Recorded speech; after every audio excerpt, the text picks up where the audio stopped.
Hello, and welcome to NightSleepWhisper. Take a deep breath and relax. Your sleep tonight will be accompanied by a gripping mystery spanning 50 chapters. 5 strangers trapped on the silent island, and a dark past waiting for them. As the story unfolds, your mind will calm, and my voice will carry you into the realm of dreams. If you're ready, the gates of the silent island are opening for you. Sleep well, and enjoy the journey. Dr. Thomas Aries sat in his private medical office. It was a late Tuesday afternoon in the city. The sun was going down behind the tall buildings. Dr. Aries was a tall man with grey hair and kind eyes. He was 60 years old.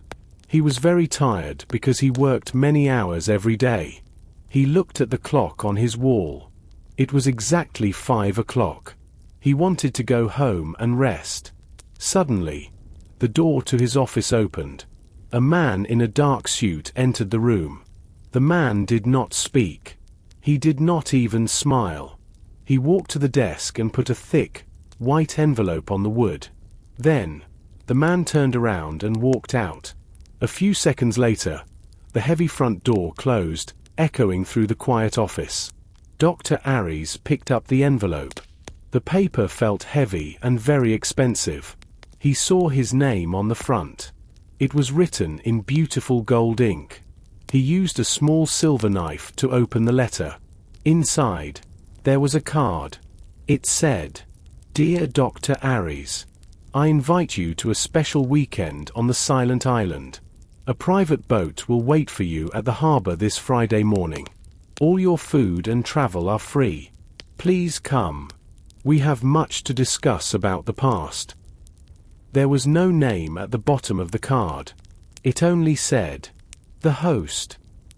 Dr. Aries felt a cold shiver on his back. He thought about the word past. He put his glasses on the desk and looked out the window.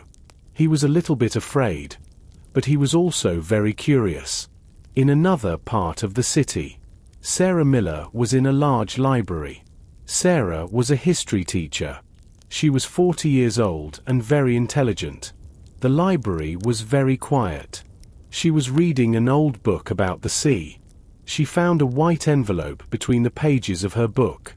She did not know how it got there. She opened it and read the same message. Sarah loved mysteries. She wanted an adventure. "I will go," she whispered to herself. At the same time, Mr. Black was in his law office on the 50th floor of a glass building. He was a rich lawyer. He wore a very expensive watch and a blue suit. When he saw the gold ink on the white envelope, his face turned white. He looked nervous. He sat down in his large leather chair. He touched his tie with a shaking hand. He did not want to go to the island, but he felt that he had no choice. The letter felt like a command, not an invitation. Across the city, Maria was working in her restaurant kitchen. She was a famous chef. The room smelled like fresh bread and garlic. A waiter gave her the envelope. Maria read it quickly. She needed a holiday. Finally, at the airport, a pilot named David received his letter. David was a strong man who loved to fly. He looked at the map, but he did not see the island. All 5 adults began to pack their bags. They did not know each other yet. They did not know the host. But they all had one thing in common. They all had a secret. Friday morning was very cold. A thick grey fog covered the water. Dr. Thomas Aries arrived at the small harbor at 8 o'clock. He wore a heavy brown coat and carried a small leather bag. The harbor was old and quiet. There were no big ships there. Only a few small wooden boats moved slowly in the water. The wood of the docks was wet from the morning mist. Thomas stood on the wooden dock. He looked at the sea. The water was dark green and very deep. He felt the cold wind on his face. He smelled the salt from the ocean. He was the first person there. He felt a little bit lonely in the grey light. A few minutes later, a yellow taxi stopped near the dock. A woman got out. She had long brown hair and wore a bright green scarf. It was Sarah, the teacher. She looked at Thomas and smiled a little bit, but her eyes looked tired. She held a book in her left hand. In her right hand, she held the white envelope with the gold ink. "Are you going to the island, too?" Sarah asked. Her voice was soft and careful. Thomas showed his envelope. "Yes," he replied. "I am Dr. Thomas Aries. It is nice to meet you." "I am Sarah Miller," she said. They stood together and watched the fog. They did not have much to say yet. Then, a very expensive black car arrived. A man in a blue suit stepped out. This was Mr. Black, the lawyer. He did not smile. He looked at his gold watch every few seconds. He looked very nervous. He did not say hello to the others. He just stood a few meters away and looked at the dark water. He adjusted his tie and sighed. Soon, 2 more people arrived. Maria, the chef, walked onto the dock. She wore a warm red jacket and heavy boots. She looked strong and confident. Behind her was David, the pilot. David wore a leather jacket and sunglasses, even though it was a cloudy day. He walked with long, fast steps and carried a large backpack. Now, 5 adults were standing on the old wooden dock.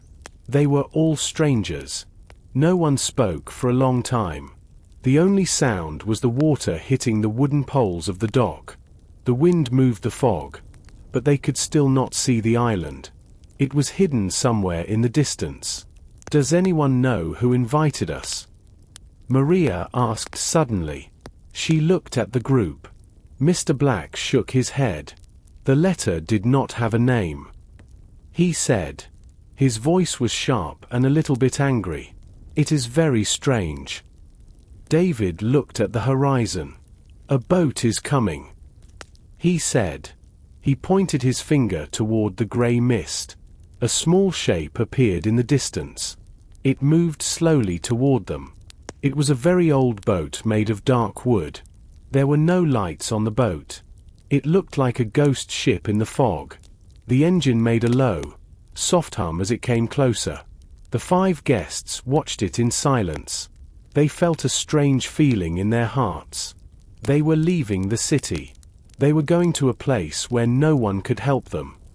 The dark wooden boat hit the dock. It was a small boat, but it looked very strong. The wood was old and gray from the salt and the sun. A man stood at the back of the boat. He was very old. His skin was brown and had many deep lines. He wore a heavy yellow raincoat and a dark blue hat. He did not look at the 5 guests. He looked only at the thick fog on the water. "Is this the boat for the island?" Mr. Black asked. He stepped forward and held his leather bag tightly. He sounded impatient. The old man did not answer. He did not even turn his head. He only pointed a finger toward the middle of the boat. There were 5 wooden benches for the guests. He wanted them to get inside. "He is not very friendly," Maria whispered to Sarah. Sarah nodded. She felt a little bit cold. She looked at the old man's hands. They were large and rough. "Maybe he cannot hear us," she said quietly. One by one, the 5 adults stepped from the wooden dock into the boat. Thomas went first. He sat on the front bench. He watched the water. Sarah sat behind him. Then Maria and David sat together. Mr. Black sat at the very back, as far away from the others as possible. He looked at his expensive shoes. They were wet now, and he looked angry about it. The old man moved to the engine. He pulled a long rope. A loud, heavy noise filled the air as the engine started. Smoke came out from the back of the boat. The smell of oil was very strong. The old man sat down and put his hand on the steering wheel. He began to move the boat away from the harbor. The small boat moved slowly through the water. The waves were not big, but the boat rocked from side to side. Soon, the harbor began to disappear. The tall buildings of the city were hidden by the grey fog. The 5 guests looked back, but they could see nothing. They were now in the middle of the empty sea. The silence on the boat was heavy. No one wanted to talk because the engine was loud. They all looked at the silent captain. He sat perfectly still.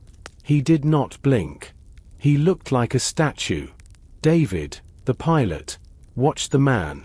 David knew how to travel, and he saw that the captain did not use a map or a compass. He just knew where to go. "How long is the trip?" Thomas shouted over the noise of the engine. The captain did not speak. He did not move. He only stared into the white mist. Thomas sighed and looked at his hands. The mystery was starting already. They were on a small boat with a man who refused to speak, going to an island they could not see. The air became colder.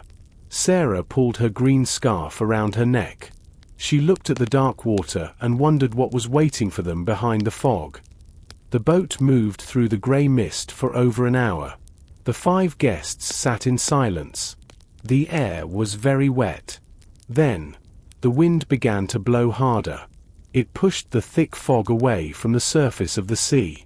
David, the pilot, stood up and pointed his finger toward the horizon.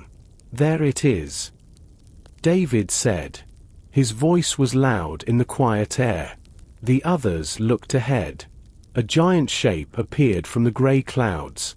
It was not a soft, green island with palm trees. It was a tall, dark mountain of rock. The island looked like a giant tooth coming out of the deep water. The rocks were black and sharp. There was no sand on the shore. There were only heavy stones and dark caves. High on the top of the central hill sat a house. It was a very large building made of grey stone. It had 4 tall towers and many rows of windows. The windows were dark and looked like empty eyes. The house was very old and very grand, but it did not look friendly. It sat alone on the edge of a high cliff. Below the house, the waves hit the rocks with great force. A white spray of salt water flew into the air. "It is beautiful in a scary way," Sarah whispered. She held her book close to her chest. As a history teacher, she liked old buildings, but this house made her feel small. "It is too far from the city," Mr. Black said. He looked at the high cliffs. "How do we get up there?" "I do not like climbing." The silent captain moved the steering wheel. The boat turned toward a small stone pier at the bottom of the cliff. The pier was narrow and very old.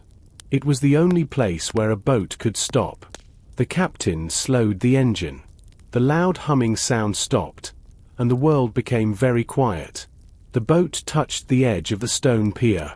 The captain stood up. He did not help the guests with their bags. He only pointed to a long, narrow staircase. The stairs were cut into the side of the black rock. They went up, and up, and up, all the way to the big house on the hill. "We have to walk," Maria said. She looked at her heavy bags and sighed. She was a strong woman, but the stairs looked very long. Thomas was the first person to step out of the boat. He stood on the stone pier and looked up. The grey house felt like it was watching them. The wind moved through the tall grass on the cliffs. It made a low, whistling sound. "The host is waiting for us up there," Thomas said. He began to walk toward the stairs. "Let's not stay down here in the cold." One by one, the 5 adults left the boat. They stood on the lonely pier and watched the silent captain. The old man did not say goodbye. He sat back down and waited. The guests turned away and began the long walk up the stone steps. They did not look back. The climb was very hard. The stone steps were narrow and wet from the sea spray. Dr. Thomas Aries stopped for a moment to catch his breath. He looked down and saw the small boat in the water. It looked like a tiny toy from this height. Sarah was right behind him. Her face was red from the walk, but she did not complain. Mr. Black was at the end of the line. He moved slowly and looked very tired. He wiped his forehead with a white cloth. Finally, they reached the top of the cliff.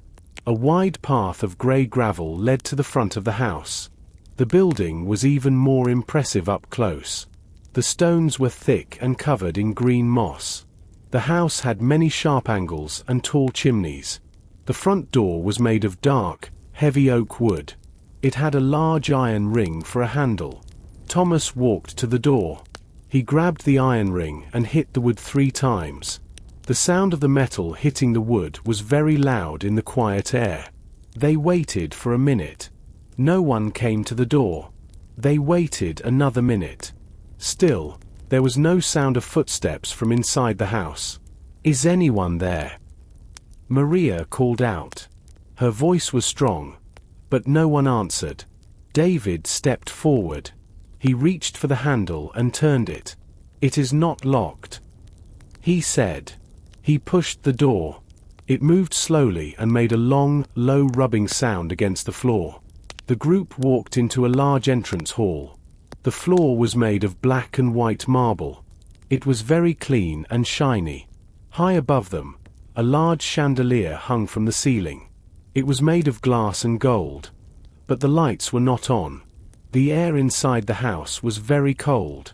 It smelled like old books and expensive perfume. "Hello," Sarah said quietly. Her voice traveled up to the high ceiling and back down. There were many doors in the hall. All the doors were closed. On the walls, there were paintings of people from a long time ago. The people in the paintings wore old clothes and looked very serious. Their eyes seemed to follow the guests as they moved across the marble floor. "Where are the servants?" Mr. Black asked. He looked at the empty hall. "This is a very big house. Someone must work here. Someone has to carry my bags." They walked further into the hall.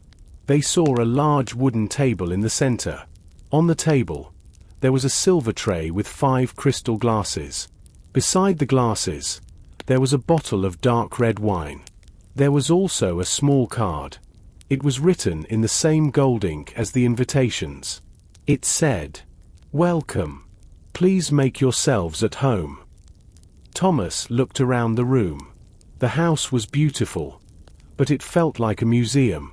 It did not feel like a home. There was no fire in the fireplace. There was no music. There were no voices.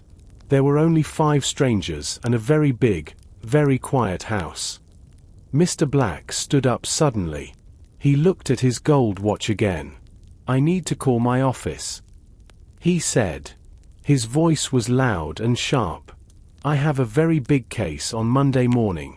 I cannot stay here without talking to my team. This is a waste of my time." He reached into his jacket pocket and pulled out a shiny black smartphone. He tapped the screen with his finger. He held the phone up toward the high ceiling. He waited for a few seconds. Then, his face became very red. "No signal," he shouted. "This is impossible. I pay for the best service in the country." Sarah Miller took her phone from her small bag. She looked at the screen. She saw a small icon of a phone with a line through it. "I have no signal either," she said softly. She looked worried. "Usually, my phone works everywhere. I even have a signal in the basement of the school." Maria, the chef, walked toward the large windows. She held her phone high in the air. She moved it from left to right. She wanted to catch a signal from the city. "Maybe it is the thick stone walls of the house," she suggested. "These walls are very old and very heavy. They can block the signal." She moved closer to the glass of the window, but the screen stayed dark. Still nothing. She sighed. Thomas, the doctor, watched them. He did not pull out his phone. "We are on a rock in the middle of the sea," he said calmly. "The fog is thick, and we are many miles away from the harbor. It is not a surprise that our phones do not work. We must find a house phone." Mr. Black said. He did not want to wait. He walked back into the entrance hall. The others followed him. They looked on the small tables and near the doors. Finally, Thomas found an old, black telephone. It sat on a small wooden table near the stairs. It was a very old model with a circular dial. Thomas picked up the heavy handset and put it to his ear. He waited for the familiar humming sound of a dial tone. He waited for 10 seconds. Then he waited for 20.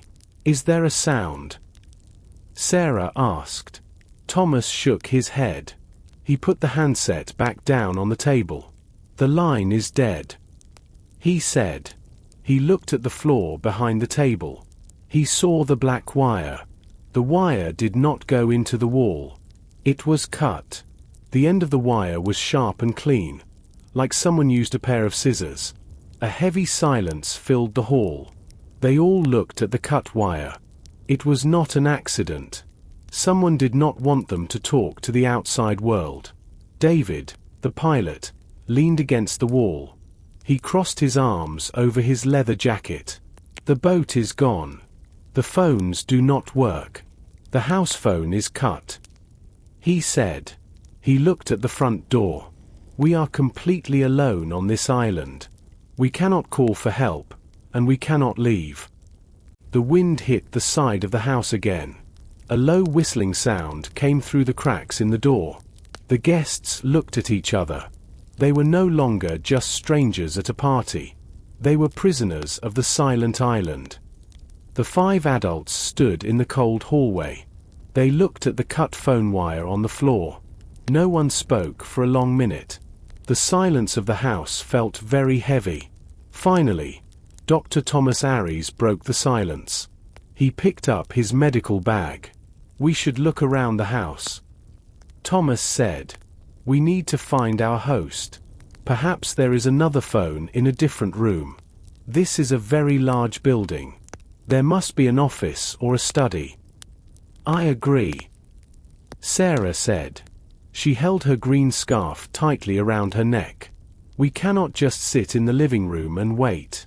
It is too cold, and I do not like the silence." The group began to walk down a long, dark corridor. The walls were covered in old wallpaper with patterns of dark red flowers. There were many doors along the hallway. Most of the doors were open. They looked into a dining room with a giant wooden table. They looked into a small library with hundreds of dusty books. But every room was empty. There were no servants, and there was no host. At the very end of the corridor, they found a very large door. It was made of dark mahogany wood. It had a heavy gold handle and a large keyhole. Unlike the other doors, this one was closed tightly. "This must be it," Mr. Black said. He pushed past the others. He grabbed the gold handle and turned it. The handle did not move. He pulled the door. Then he pushed it with his shoulder.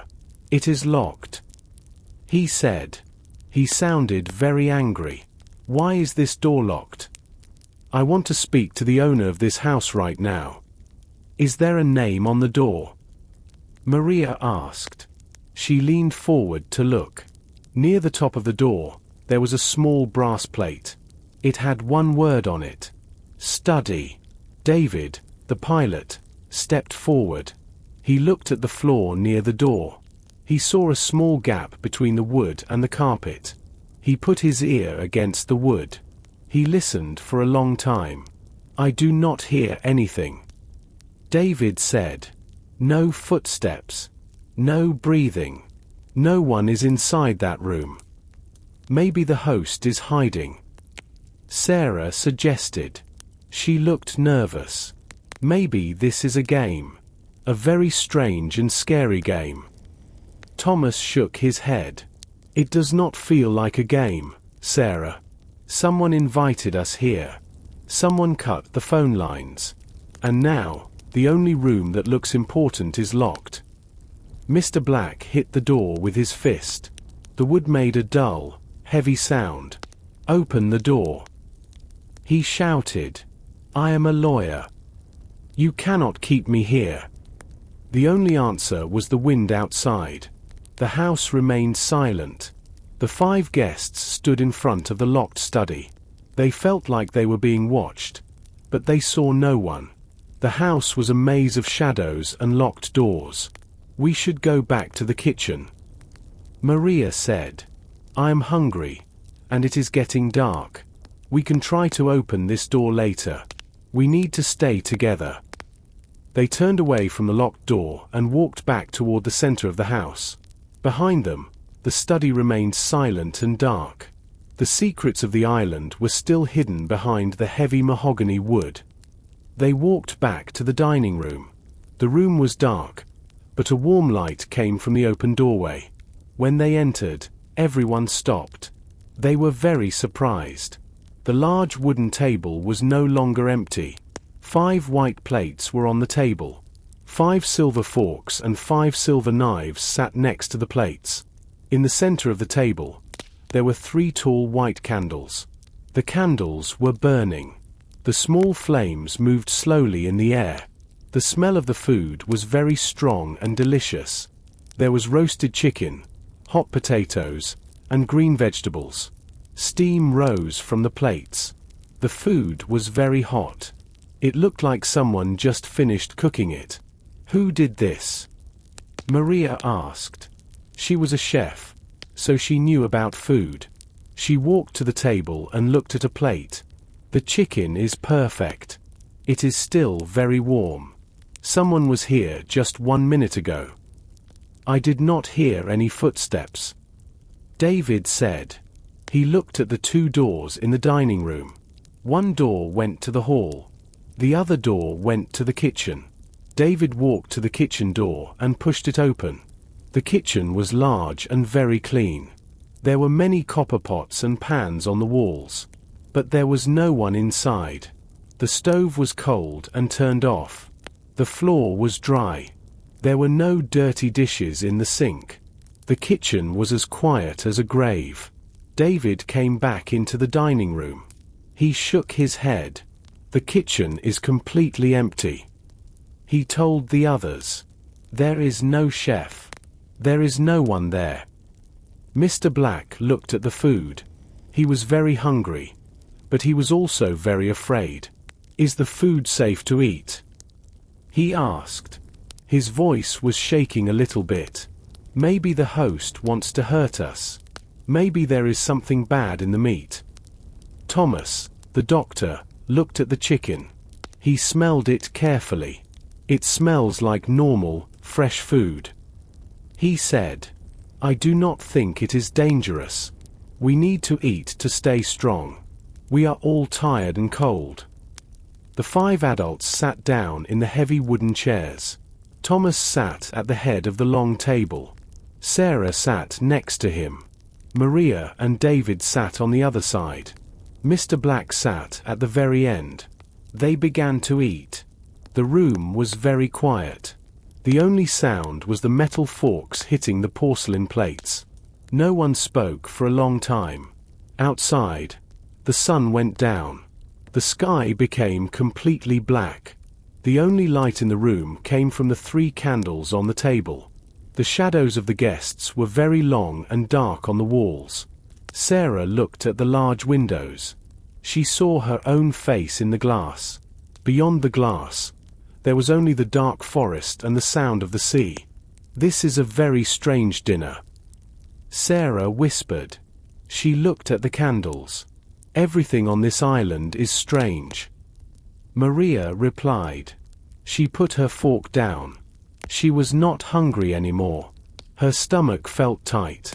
They all looked at the empty spaces in the room. There were only 5 of them. But the house felt full of secrets. They felt like a silent person was watching them from the dark corners of the hall. The dinner was finally over. The plates were empty, but no one felt happy or relaxed. The 3 candles in the center of the table were much shorter now. The melted wax ran down the sides of the silver holders. Dr. Thomas Aries leaned back in his heavy wooden chair. He looked at the other 4 adults. Their faces were pale in the yellow candlelight. "We should go to our rooms," Thomas said. He felt very tired. It is late, and we have had a very long day. Perhaps in the morning, things will be more clear. He reached forward to move his empty plate. He wanted to clear a small space on the table. When he lifted the heavy porcelain plate, he saw something. It was a small, square piece of white paper. It was folded once.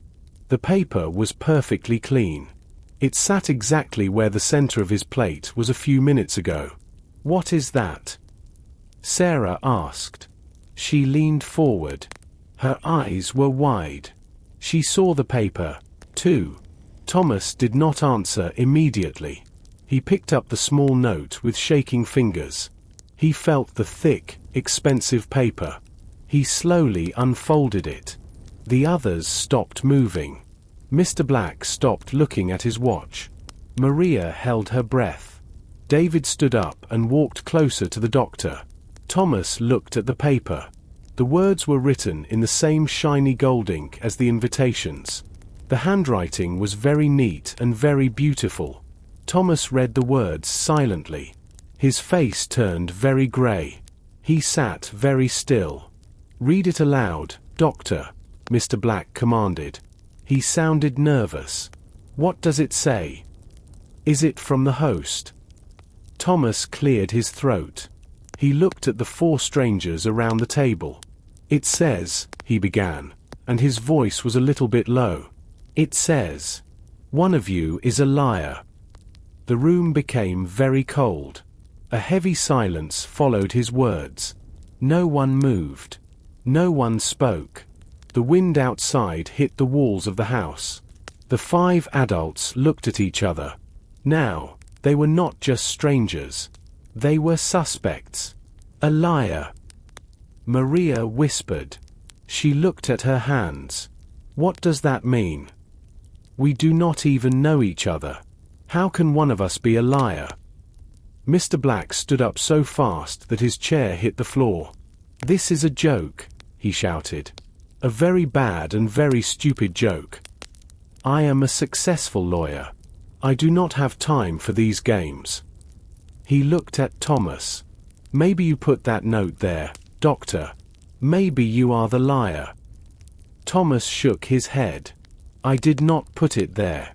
The plate was on top of it for the whole dinner. I only saw it now." David looked at the note on the table. He did not look angry like Mr. Black. He looked thoughtful. "The host knows us," David said quietly. "The host invited us here because he knows something about our lives. One of us is hiding a secret." Sarah looked at the dark windows. "Who is watching us?" she asked. Her voice was shaking. "Who put the note under the plate while we were eating?" No one had an answer. The candles flickered in a small draft of air. The flames grew small and then large again. The 5 guests realized the truth. The dinner was not a welcome. It was a warning. The group stood in the dining room for a long time. No one wanted to be the first person to leave the light of the candles. Finally, Dr. Thomas Aries picked up his medical bag. He looked at the others. His face was very tired. "It is late," he said. "We cannot stay in this room all night. We need to sleep. We will talk more in the morning." They walked out of the dining room and back into the large entrance hall. Thomas led the way. He held a small candle in his hand. The light was very small in the big, dark house. They walked up the wide marble staircase. Their footsteps made a dull, heavy noise on the stone. On the second floor, there was a long hallway with many doors. Each door had a small silver plate with a name on it. "Look," Sarah pointed her finger. "Our names are here." They found 5 bedrooms in a row. The first door said Dr. Aries. The next was Sarah Miller, then Mr. Black, Maria, and finally David. "The host planned everything," David said. He looked at his name on the door. He knew exactly who was coming to the island. "I am going to lock my door," Mr. Black said. He did not look at the others. He went into his room and closed the door quickly. They heard the sound of a heavy metal key turning in the lock.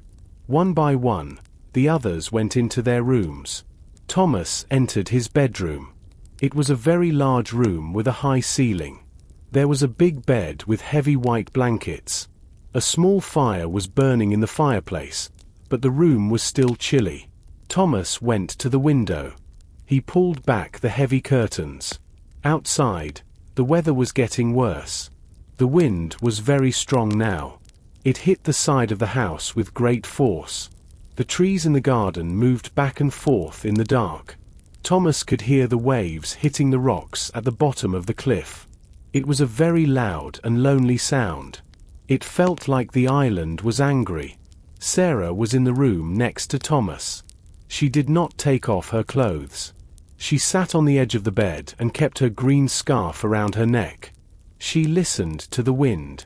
The house was old, and the wood made small noises in the dark.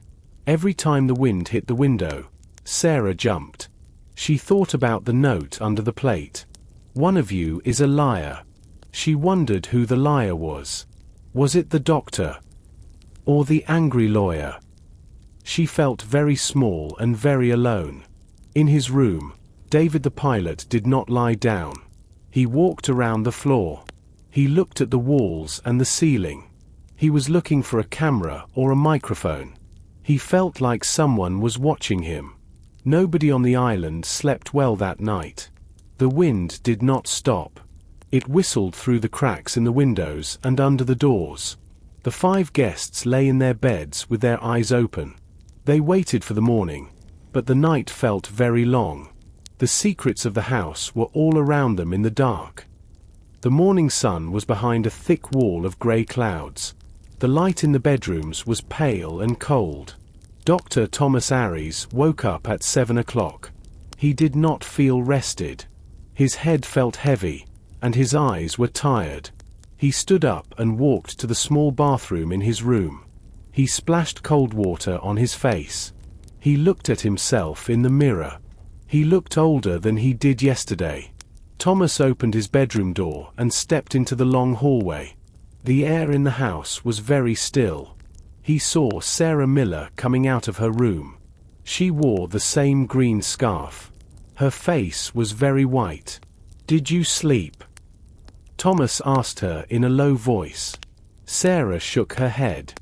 "No," she whispered. "The wind was too loud. It sounded like someone was crying outside my window all night." They walked together toward the large marble staircase. On their way, they passed Mr. Black's room. The lawyer was already out of his room. He was standing in the middle of the hallway. He was not looking at them. He was staring at the wall. "Look at this," Mr. Black said. His voice was not loud or angry now. It was flat and empty. He pointed a finger at a large space on the wall between 2 doors. Thomas and Sarah looked at the wall. Yesterday, a very large painting hung there. It was a painting of a great ship in a storm. The waves in the painting were black and white. The ship looked like it was sinking. It was a beautiful and scary piece of art. But now, the painting was gone. The wall was empty. Because the painting was there for a very long time, the wallpaper behind it was a different color. There was a large, dark rectangle on the wall where the painting used to be. The hook for the painting was still there, but it was bent downward. "Who took it?" Sarah asked. She stepped closer to the wall. She touched the dark rectangle with her fingers.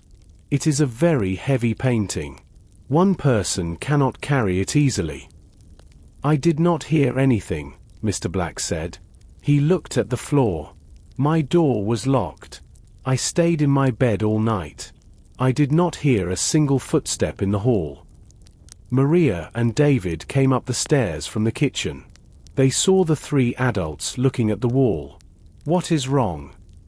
Maria asked. She looked at the empty space. She gasped and put her hand over her mouth. "The ship painting. It is missing." David walked to the wall. He looked at the floor very carefully. He knelt down and looked at the carpet. "There are no marks on the floor," David observed. No one dragged the painting. Someone lifted it and carried it away. But where? Why would someone steal a painting on a lonely island? Thomas asked. He looked down the long, dark hallway. There is no one to sell it to. We are the only people here. Maybe the host took it, Sarah said. She looked at the dark rectangle. It looked like an open mouth on the wall. Maybe it is another message for us. The group stood in the hallway for a long time. They looked at the empty wall and the dark mark. The house felt even more strange now. Something was taken from the wall while they were sleeping. The locked doors did not keep them safe. The mystery of the island was growing, and the 5 guests began to feel like the house was playing a game with them. We cannot stay inside this house, Dr. Thomas Aries said. He looked away from the empty wall. The painting is gone, the phone is cut, and we are all afraid. We must go down to the shore. We must find the boat and the old man. Mr. Black nodded quickly. He was holding his leather bag very tight. Yes. I want to leave. I will pay that captain any amount of money to take me back to the city right now. This island is a nightmare. The 5 adults left the large grey house. They walked out of the heavy oak door and into the cold morning air. The sky was still full of dark clouds. The wind moved the tall, dry grass on the cliffs. It felt even colder than the day before. They walked across the gravel path and began to go down the narrow stone stairs. The walk down was easier than the walk up, but it was still dangerous. The steps were very slippery because of the morning mist. David, the pilot, went first. He held onto the cold rocks to stay safe. Sarah followed him slowly. She looked at the sea below. The water was grey and had white foam on the waves. The sound of the ocean hitting the rocks was very loud. "Be careful," Thomas called out to Maria. She was moving slowly. "The stones are very wet."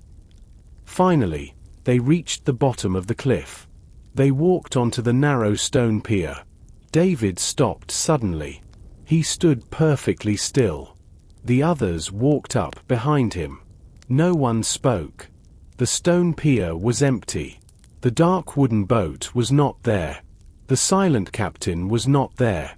There was only the grey water and the sound of the wind. David walked to the end of the pier. He looked out at the horizon. The fog was thick in the distance. He looked for a small shape or a light, but there was nothing. The sea was completely empty. "He is gone," Maria whispered. She looked at the empty space where the boat was yesterday. "He left us here. Maybe he went back to get more supplies?" Sarah asked. She tried to sound hopeful, but her voice was shaking. "No," David said. He pointed to a thick piece of rope on the ground. The rope was not broken. It was cut with a sharp knife, just like the telephone wire in the hall. "He did not leave to help us. He left so we cannot escape. We are trapped on this rock." Mr. Black ran to the edge of the water. "Captain," he shouted into the wind. "Come back. I have money." His voice was lost in the loud sound of the waves. There was no answer. The tall black cliffs of the island stood behind them like the walls of a prison. The big grey house sat high above them on the hill. It looked down at them like a giant bird waiting for its prey. They stood on the wet stones for a long time. They felt very small. The city was far away. Their friends and families did not know where they were. They were 5 strangers on a lonely island, and the only way home was gone. The walk back up the stairs was very slow. No one wanted to speak. The discovery of the missing boat made everyone feel heavy and sad. Dr. Thomas Aries led the group. Sarah followed him, and Maria and David walked behind her. Mr. Black was at the very back. He moved with difficulty, and his face was pale. Thomas stopped at the top of the cliff to rest. He looked back at the others. He noticed that Mr. Black was acting very strange. The lawyer was not looking at the view or the house. He was looking at his own hands. He kept putting his right hand into his jacket pocket and then pulling it out. He did this many times. He looked like he was checking to see if something was still there. Sarah Miller saw it too. She was standing near a large, flat rock. She watched Mr. Black as he reached the top of the stairs. As he stepped onto the grass, he tripped on a small stone. He fell forward a little bit. When he moved his arms to stay balanced, something shiny fell out of his pocket. It was a small silver key. It was very bright and looked brand new. It hit the gravel with a soft sound. Mr. Black moved very fast. He did not look like a tired man anymore. He jumped toward the key and grabbed it with his hand. He put it back into his pocket immediately. He looked at the others with angry, wide eyes. His face turned a deep red color. "What was that?" Sarah asked. She stepped closer to him. "That looked like a key, Mr. Black. Where did you get it?" Mr. Black stood up and brushed the dirt from his expensive blue suit. "It is nothing," he said. His voice was sharp and very loud. "It is a key to my office in the city. I always carry it. It is not important." "It looked very clean and shiny," David said. He walked over to Mr. Black. "If it is a key to your office, why are you so nervous about it? And why is it so clean? You have been on a boat and a wet dock." "I am not nervous," Mr. Black shouted. He looked at David, then at Thomas. "I am a lawyer. I have many important things in my pockets. You have no right to ask me questions. We are all trapped here. You should look for a way out, not look at my pockets." Mr. Black did not wait for an answer. He walked past the group and headed toward the big gray house. He walked very fast, and he did not look back.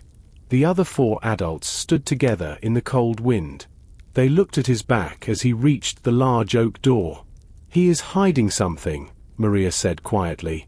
She crossed her arms. "The note said one of us is a liar. Mr. Black is acting like a man with a very big lie." "Maybe that key opens the study door," Thomas suggested. He looked at the house. "He said he was here 10 years ago. Maybe he knows more about this island than he is telling us." The group began to walk toward the house. The feeling of peace was gone. They were not a team anymore. They were 5 people who did not trust each other. The silver key was a small object, but it was a big mystery. As they entered the hall, the house felt even colder than before. Maria, the chef, went straight to the kitchen. She did not want to talk about Mr. Black's silver key. She did not want to think about the missing boat. When Maria was worried, she wanted to cook. Cooking made her feel calm. She liked the weight of a pan in her hand and the smell of fresh food. The kitchen was very large and very gray. The walls were made of cold stone. In the center of the room, there was a big table made of thick wood. Maria saw a basket of bread and some eggs on the table. "I will make breakfast for everyone," she said to herself. "If we have full stomachs, we can think more clearly." She reached for a large wooden drawer near the stove. She knew this was the place for the kitchen tools. She pulled the handle. The wooden drawer made a low, rubbing sound as it opened. Maria looked inside. Her heart began to beat very fast. The drawer was empty. Yesterday, Maria saw many things in this drawer. She saw long bread knives, sharp meat knives, and small silver spoons. Now, there was only the bare wood of the drawer. Not one knife was left. She closed the drawer and opened another one. It was also empty. She opened every cabinet and every small box in the kitchen. All the knives were gone. The heavy meat forks were gone. Even the small metal scissors for the herbs were missing. Every sharp object in the kitchen had disappeared during the night. "Thomas! David! Come here quickly!" Maria shouted.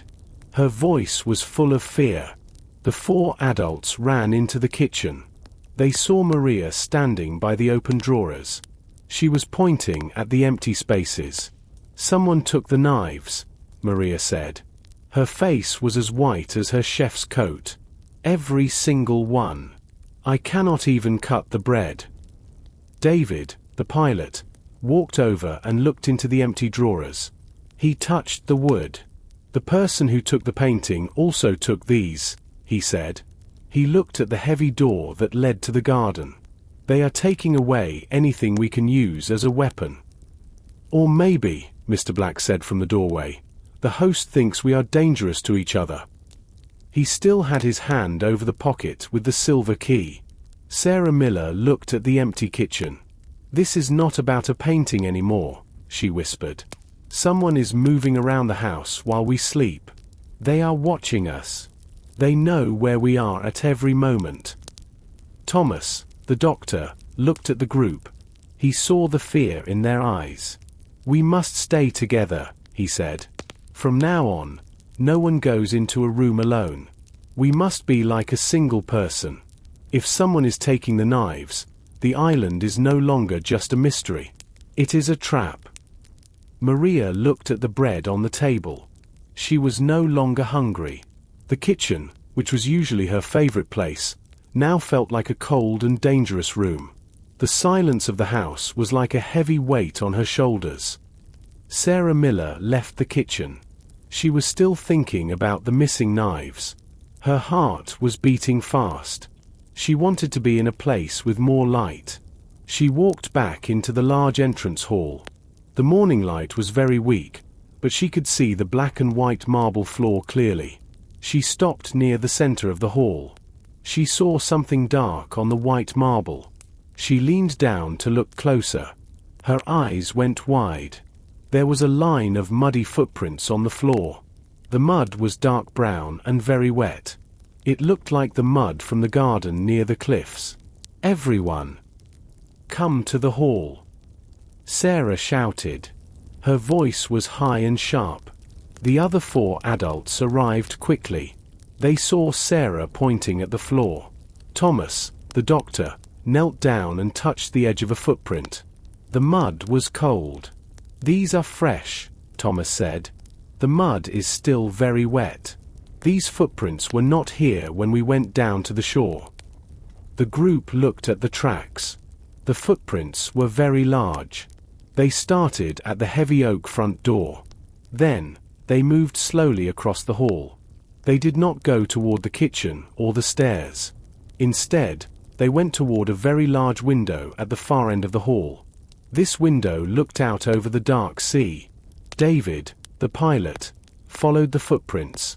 He looked at the size of the boots. "These are not from my shoes," he said. He looked at Mr. Black. "And they are much larger than yours, Mr. Black." Mr. Black looked at the muddy marks. He looked very nervous. He pulled his blue jacket closer to his body. "Maybe it was the captain," he suggested. "Maybe he came back into the house while we were at the pier." "But the front door was closed," Maria said. "We came inside and shut it. Did anyone hear the door open?" No one answered. The house was so big that a door opening at the front might not be heard in the kitchen. David reached the large window. The footprints stopped exactly in front of the glass. He looked at the window frame. "The lock is open," he said quietly. He pushed the window. It moved easily. A cold wind blew into the hall. It smelled like salt and wet earth. "Someone came in through the door and left through the window," Sarah whispered. She looked at the dark forest outside. "Or they are still in the garden, watching us." Thomas looked at the line of mud. "Or perhaps," he said, and his voice was very serious, "someone was already inside. Someone who went outside into the rain and then came back. Someone with very large boots." They all looked at each other's shoes. Maria wore small boots. Sarah wore soft walking shoes. Mr. Black wore expensive leather shoes. Only Thomas and David had large, heavy boots. David looked at Thomas. Thomas looked at David. The trust between the guests was breaking. The footprints were a map, but they did not know where the map led. They only knew that a stranger, or one of them, was moving through the house like a ghost. The afternoon became very dark as the heavy clouds blocked the sun. The 5 adults stayed in the entrance hall, near the muddy footprints. Suddenly, the glass chandelier above them flickered 3 times. Then, the lights went out. The house became completely dark. Nobody move. Dr. Thomas Aries shouted. His voice sounded loud in the black room. "I cannot see my own hands," Sarah said. She sounded like she was going to cry. "Do not worry," David said. His voice was calm. He reached into his leather jacket pocket and pulled out a small metal flashlight. He pushed the button, and a thin beam of yellow light cut through the darkness. He moved the light around the hall. The faces of the other guests looked like white ghosts in the dark. "There must be a generator," David explained. "A house this old and this far from the city needs its own power. It is probably in the basement. I am a pilot. I know how to fix engines. I will go and look." "We are staying together," Maria reminded him. She held onto Sarah's arm. "The doctor said no one goes into a room alone. We must follow the rules." They walked toward the back of the house. David led the way with his flashlight.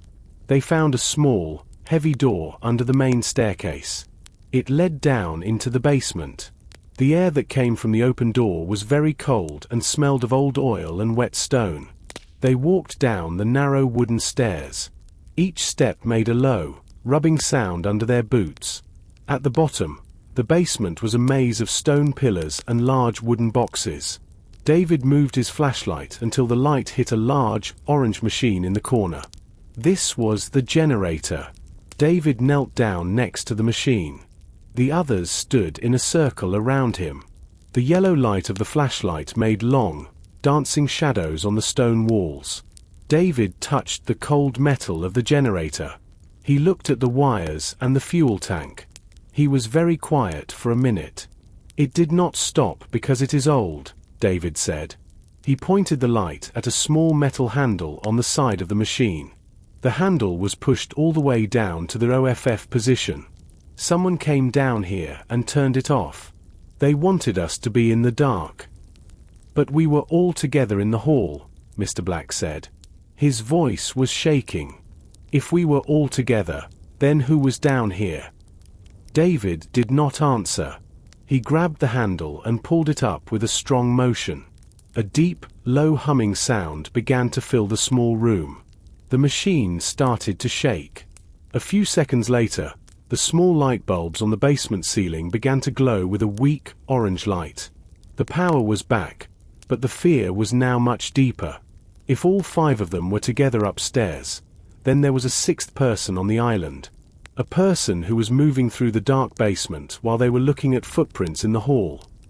The group left the cold basement and went back to the living room. The orange light from the small bulbs made the house look different. The shadows were long and moved on the walls. Outside, the weather was worse. The sky was now completely black. A heavy rain began to fall. The water hit the large glass windows with a constant, rhythmic sound. It was so loud that the 5 adults had to speak more loudly to hear each other. Dr. Thomas Aries did not sit down on the velvet sofa. He felt very restless. He walked to one of the tall windows. He pulled back the heavy red curtain and looked out into the night. At first, he saw only his own reflection in the dark glass. Then, a flash of lightning lit up the sky for a second. The garden became bright for a moment. The garden was a wild place.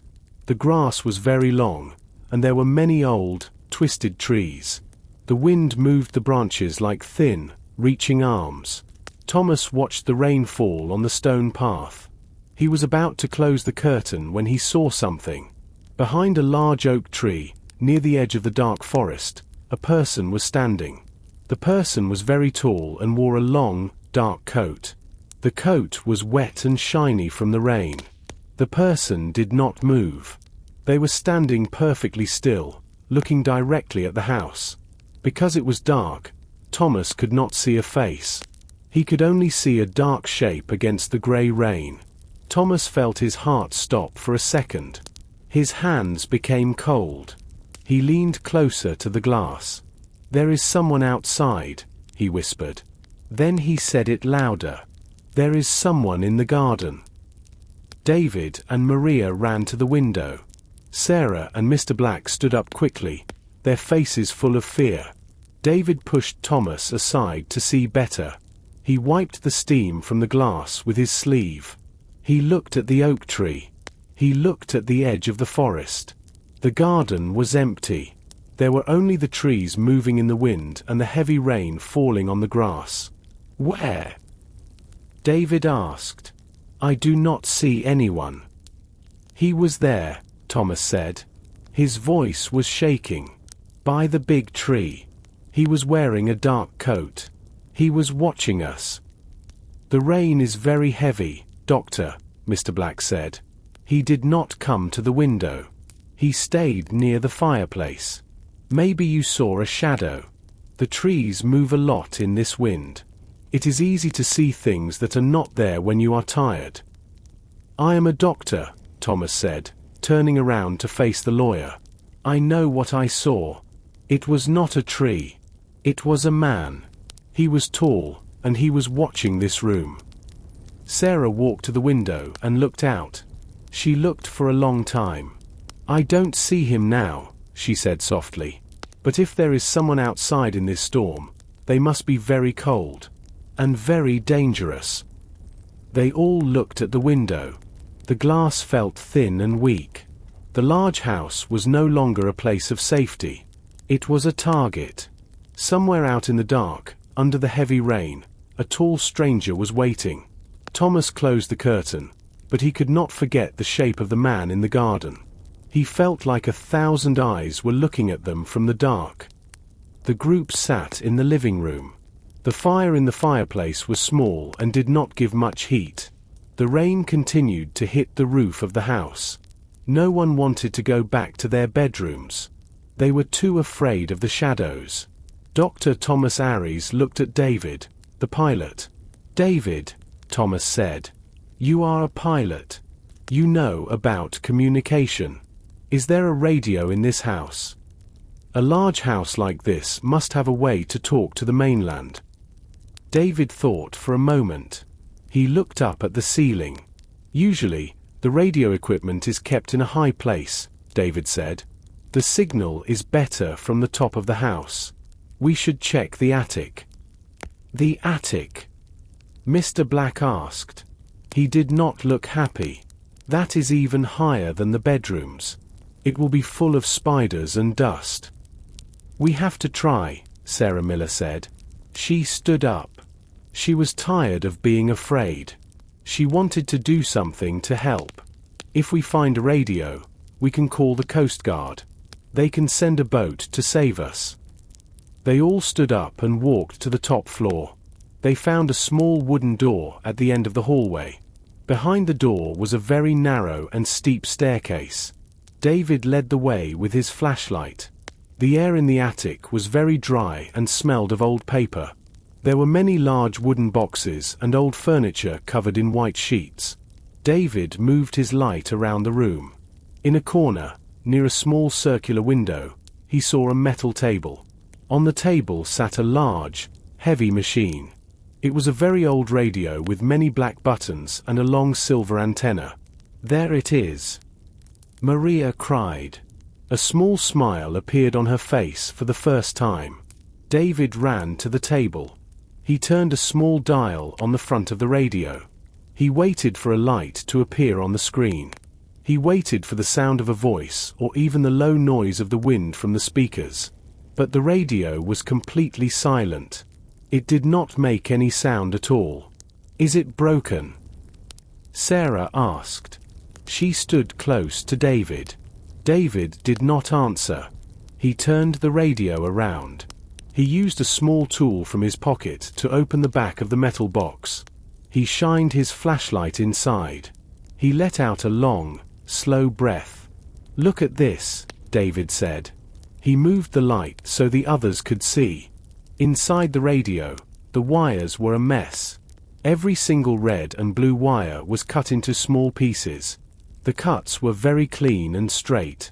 Someone had used a pair of very sharp scissors to destroy the machine. It was exactly like the telephone wire in the hall. "It is dead," David said quietly. He put the back of the radio down on the table. "This was our last chance to talk to the world. Now, we are truly alone." Mr. Black hit the wooden wall with his hand. "This is not possible," he shouted. "Who is doing this? Who is watching us so closely?" They all looked at the broken radio. It was a piece of useless metal now. The person who invited them to the island planned everything perfectly. They took the boat, they cut the phones, and they broke the radio. The 5 adults were trapped on a rock in the sea, and no one was coming to help them. The walk down from the attic was the quietest moment of the trip. No one spoke. The sound of their boots on the wooden stairs was the only noise in the house. David's flashlight was the only light. The orange bulbs in the hallway were dim and flickered every few seconds. They felt the weight of the broken radio in their hearts. They were truly cut off from the rest of the world. When they reached the second floor, Sarah Miller stopped. "I need to wash the dust from my face," she said. Her voice was very small. "The attic was very dirty. I will go to my bathroom for just a minute." "We will wait right here in the hall," Dr. Thomas Aries said. He looked at the others. "We stay together. We will stand outside your door, Sarah. Take your time, but do not lock the door." Sarah entered her bedroom and went straight to the small bathroom. The room was cold. She turned on the heavy metal tap. The water was very hot, and soon a thick white steam filled the small room. The steam covered the walls and the large glass mirror above the sink. Sarah washed her face with the warm water. She felt a little bit better. She reached for a white towel and dried her face. Then, she looked at the mirror. Because of the steam, she could not see her reflection. She used her hand to wipe a circle in the middle of the glass. As the glass became clear, Sarah gasped. She stepped back and hit the wall. Her heart began to beat like a drum. Taped to the center of the mirror was a small, square piece of white paper. It was exactly like the note from the dinner table. It was not there when she woke up this morning. She was sure of it. The gold ink shined under the small light bulb. "Thomas! David!" Sarah screamed. The door to the bedroom flew open. The 4 men ran into the room and crowded into the small bathroom. They saw Sarah pointing at the mirror with a shaking finger. Thomas reached out and pulled the note off the glass. He held the paper so everyone could see it. The handwriting was perfect and elegant. It was the same gold ink. The message was short, but it felt like a heavy blow to their chests. The note said, "The boat will not come back for you." "We already knew that," Mr. Black said. He tried to sound brave, but his voice was high and thin. "We saw the empty pier. We saw the cut rope. This is not news." "No," David said. He looked at the note closely.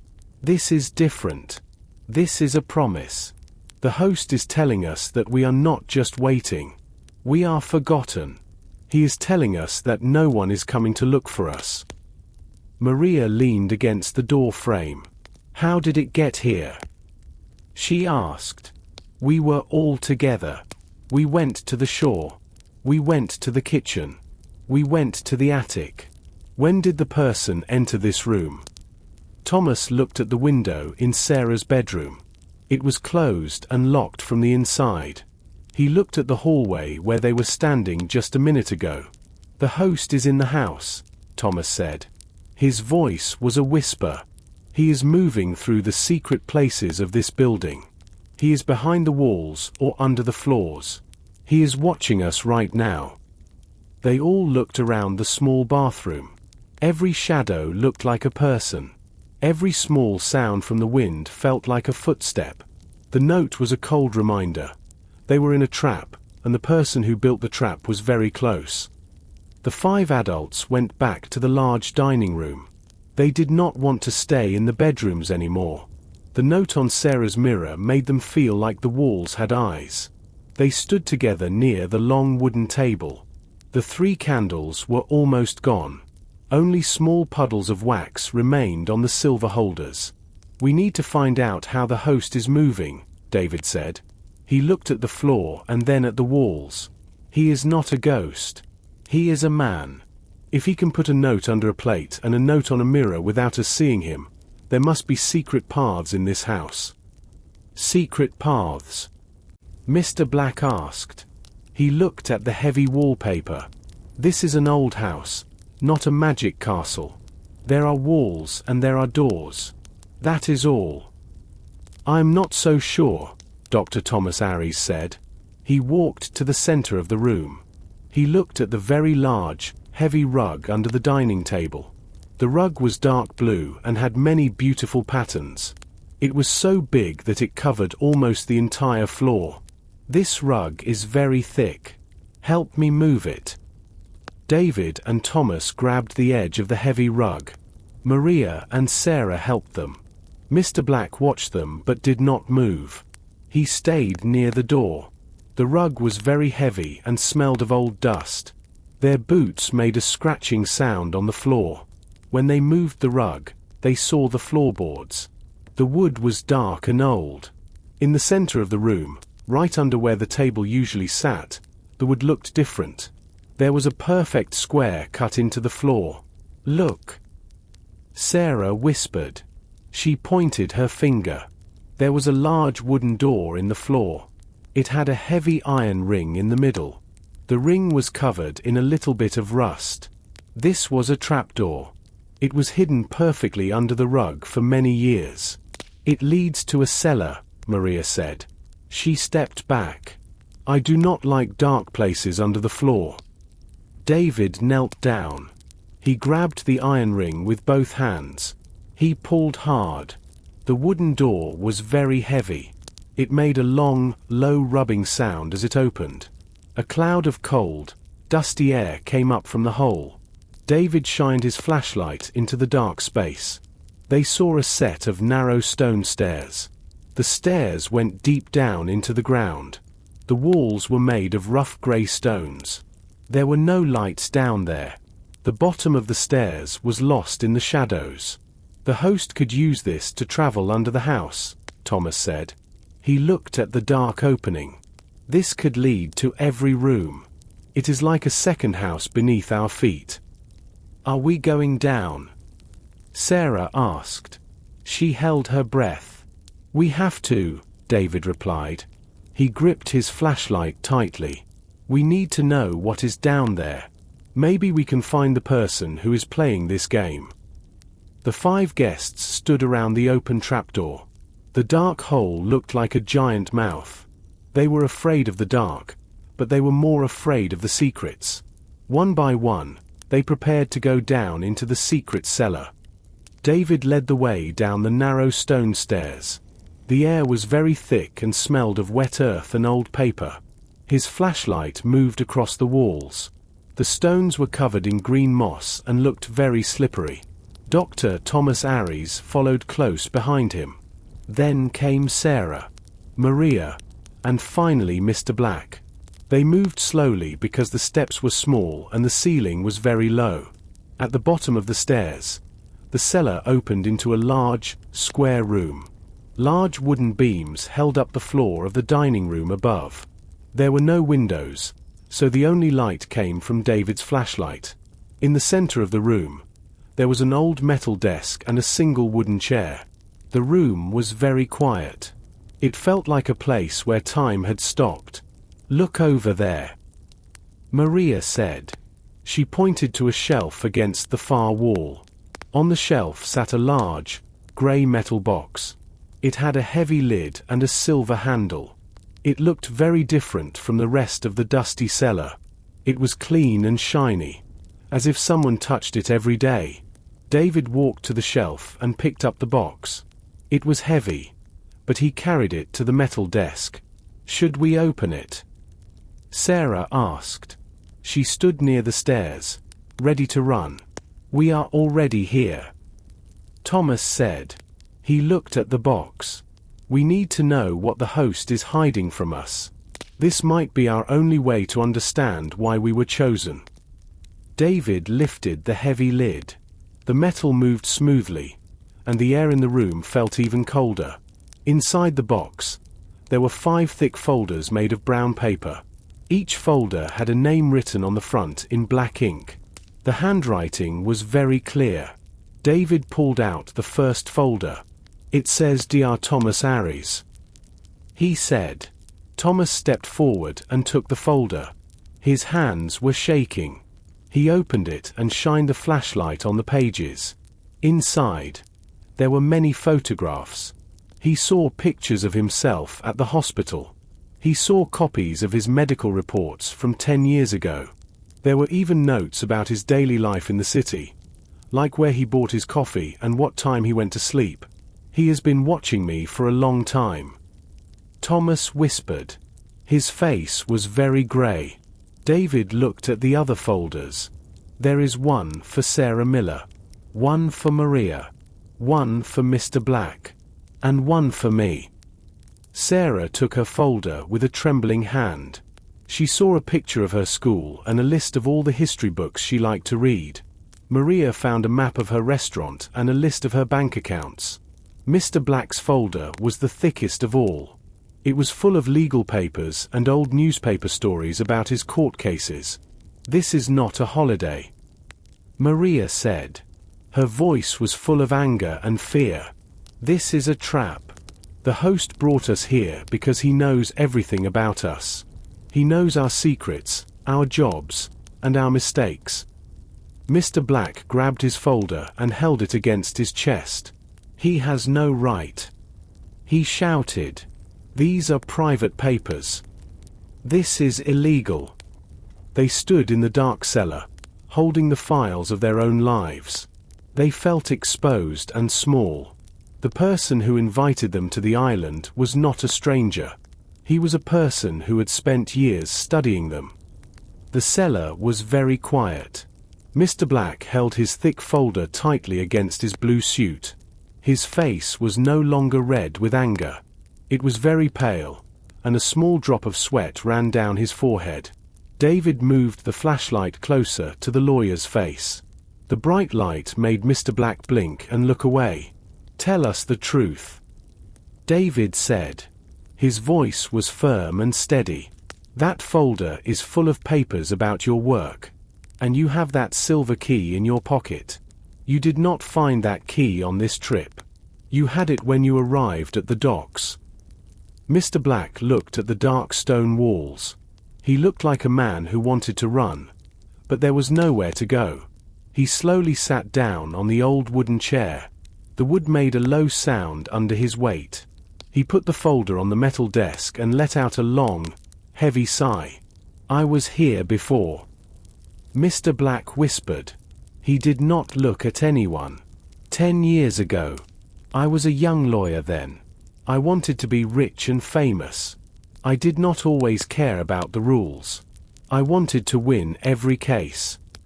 Sarah Miller stepped forward into the circle of light. "Why were you here? Who owned the house 10 years ago?" "A man named Julian Vane," Mr. Black replied. "He was very wealthy, but he had many secrets. He asked me to come to this island to help him with some legal documents. He wanted to hide his money from the government.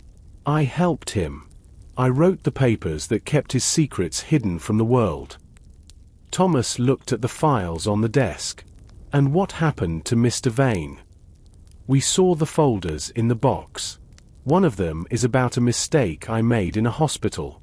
Was Mr. Vane involved in our lives?" Mr. Black shook his head slowly. "I do not know about your hospital, doctor, but I know that Mr. Vane lost everything because of a mistake I made. I was greedy. I took a bribe from his enemies. Because of me, he lost this island and his home. He went to prison for many years. I took his money and I never looked back." He reached into his pocket and pulled out the silver key. It shined in the flashlight's beam. "This key opens the study upstairs.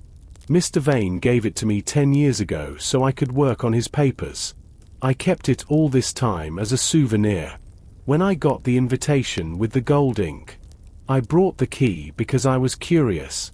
I thought maybe there was still money hidden in this house." "So you lied to us?" Maria said. Her voice was cold. "You knew exactly where we were going. You knew about the house and the owner." "I was afraid," Mr. Black shouted. His voice echoed off the cellar walls. "I thought he died in prison. But now I see these folders. He is not dead. He is the host. He brought us all here to punish us for the things we did in the past." The group looked at the metal box on the desk. The mystery was no longer a strange game. It was a plan for revenge. Mr. Black's secret was the first part of the story, but there were still 4 more folders waiting to be read.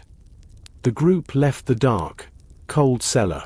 They climbed the narrow stone stairs back into the dining room. David closed the trapdoor. He and Thomas moved the large, dark blue rug back into its place. They moved the dining table back, too. Now, the floor looked normal again. But the 5 adults did not feel normal.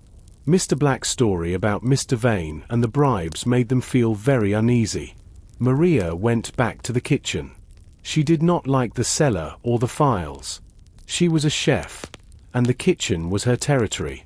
She wanted to find a way to stay busy so she would not feel so afraid. She began to look through the cabinets again. She hoped to find some tea or perhaps some dry bread. While she was looking near the large iron stove, she noticed something strange. There was a small, loose brick in the wall behind the stove. It was slightly different in color from the other stones. Maria reached out and touched it. The brick moved easily. She pulled it out and set it on the floor. Behind the brick, there was a small, dark hole. Inside the hole sat a black leather notebook. It was small and looked very old. Maria took the notebook out. She wiped the gray dust away with her white apron. She felt the soft leather in her hands. "Everyone, come here quickly. Look at this," she called out. The others ran into the kitchen. They gathered around the big wooden table. Maria opened the first page of the diary. The paper was yellow and thin, but the writing was very clear. It was written in the same beautiful gold ink they saw on the invitations and the notes. The first page had a title, "The Guests of the Silent Island." Below the title, there were many dates from many years ago. The diary was not a book of recipes or daily thoughts. It was a record of their lives. It described Sarah Miller's first day as a history teacher. It described the day David had a problem with his plane in the mountains. It even had a list of the most expensive meals Maria cooked in her restaurant 5 years ago. "He was following us," Sarah whispered. She touched the page with her name. Her finger was shaking. "He was not just watching us for a week. He was watching us for 10 years. Maria turned the page to a new section. She found her own name at the top. The diary said, "Maria, a great chef. She hides the truth about her brother. She thinks no one knows. But I know everything." Maria's face turned very white. She closed the book quickly. "How does he know about my brother?" she asked. Her voice was very small and full of pain. "My brother disappeared a long time ago. I never told anyone about the accident in the mountains." "The host is Mr. Vane," Thomas said. He looked at the kitchen door. "He has been like a ghost in our lives. He did not invite us here for a holiday. He invited us here because he wants us to face our secrets." The kitchen felt very small now. The shadows on the walls moved as the candles flickered. They realized that every secret they had was written in that small black book. The island was a trap for their bodies, but it was also a trap for their pasts. The sky outside the kitchen window changed quickly. It was no longer a dull grey color. Now, the clouds were as black as ink.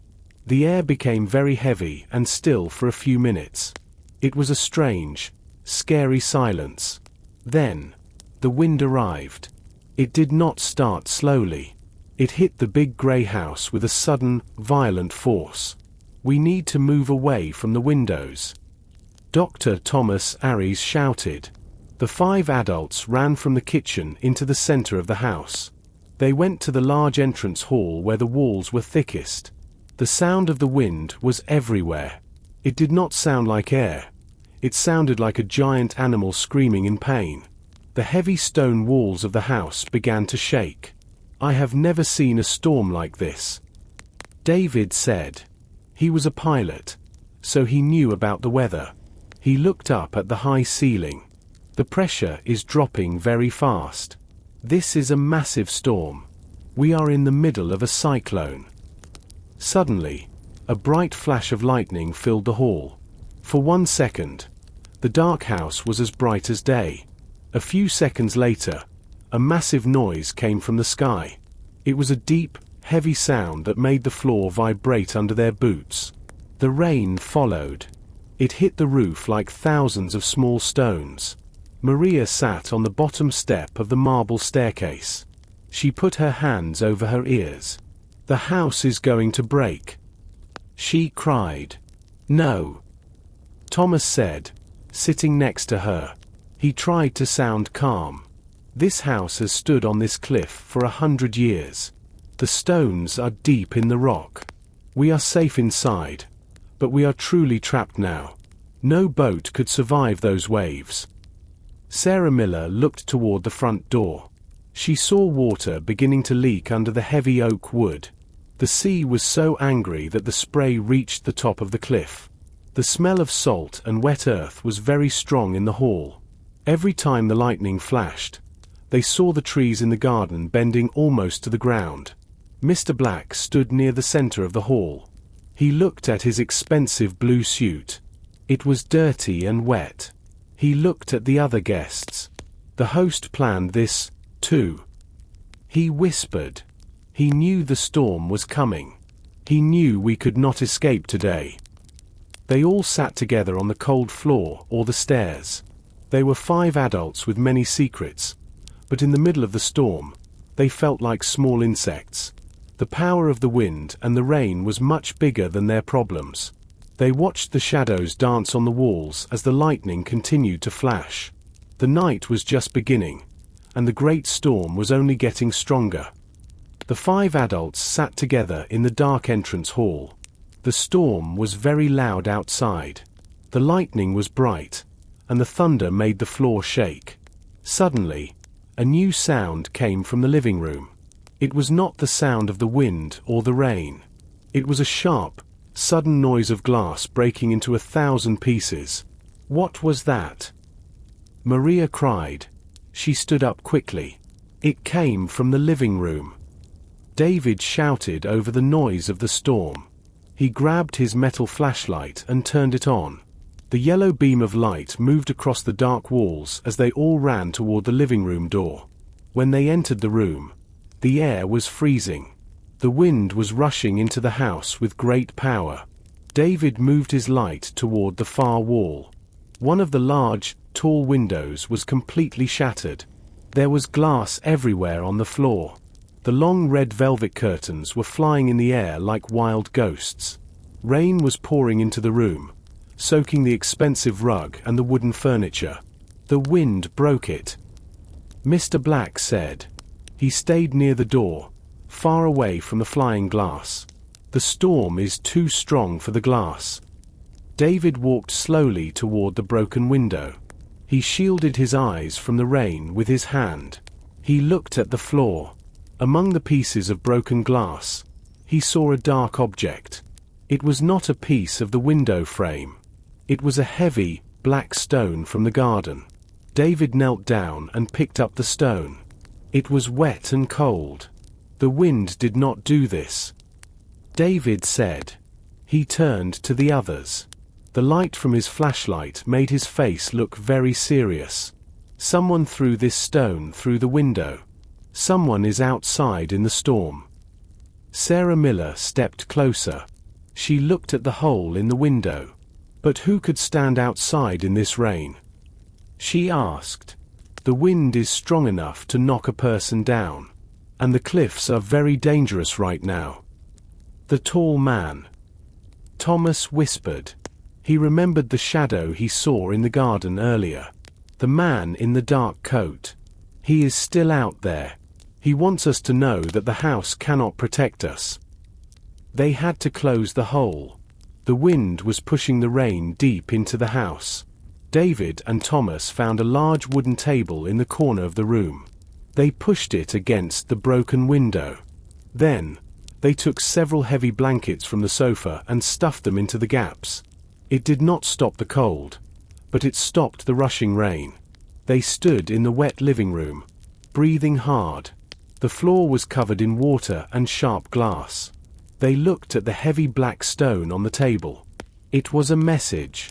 The host was no longer just writing notes or moving paintings. He was attacking the house. The thick stone walls were strong, but the glass was weak. They realized they were no longer safe in any room with a window. They moved away from the wet living room and back into the dining room. The sound of the wind was still loud, but the thick walls made the storm feel a little further away. Sarah Miller sat down at the table. She put her head in her hands. Her green scarf was damp from the rain that blew in through the broken window. I cannot do this anymore, Sarah said. Her voice was muffled by her hands. The stone, the notes, the folders. It is too much. Mr. Black was honest about his past. Maybe if we all tell the truth, the host will stop. Thomas looked at her with sympathy. You do not have to say anything if you are not ready, Sarah. No, she said, looking up. Her eyes were red. I am a history teacher. Yes. But 10 years ago, I was just starting my career. I was working at a very famous university library. There was an old document, a map of this very island. Actually, it was hundreds of years old and very valuable. She paused, the lightning flickering outside the window. I did not sell it. I wanted to keep it. I loved the history of it so much that I took it. I told the school it was lost in a fire. I lied to everyone. I have kept that map in a box under my bed for 10 years. A map of this island? David asked, leaning forward. Do you have it with you? Sarah nodded slowly. She reached into her small bag and pulled out a yellowed piece of paper. It was folded many times. She opened it carefully on the wooden table. The map showed the island, the house, and the cliffs. But it also showed something else. There were lines drawn in red ink that they had not seen on any modern map. The lines led from the house to various points on the shore. Hidden tunnels. This is how he is doing it, David whispered, pointing at the red lines. He is not a ghost. He is using these old tunnels to move between the rooms and the garden. That is how he put the note on the mirror and how he threw the stone. Suddenly, the house went silent. The wind stopped blowing. The rain stopped hitting the roof. The silence was even scarier than the noise of the storm. In the quiet, they heard a sound coming from the hallway. Tick, tick, tick. It was the sound of a clock. But there were no clocks in the dining room. The sound was coming from inside the walls. He is listening, Maria whispered, her eyes wide. He knows we found the map. The 5 strangers looked at the old paper. They had a piece of the puzzle now. But the silence of the house felt like a trap closing around them. They were no longer just guests. They were players in a game they did not know how to win. The silence was absolute. It was the kind of quiet that made your ears ring. After hours of the storm's fury, the sudden stillness felt unnatural, like the world was holding its breath. In that void, the rhythmic tick, tick, tick became the loudest thing in the room. It was steady, mechanical, and cold. "It's coming from behind the fireplace," David whispered, his flashlight beam cutting through the dimness to the heavy stone hearth. They moved as one, a small huddle of terrified people. Sarah clutched the ancient map to her chest.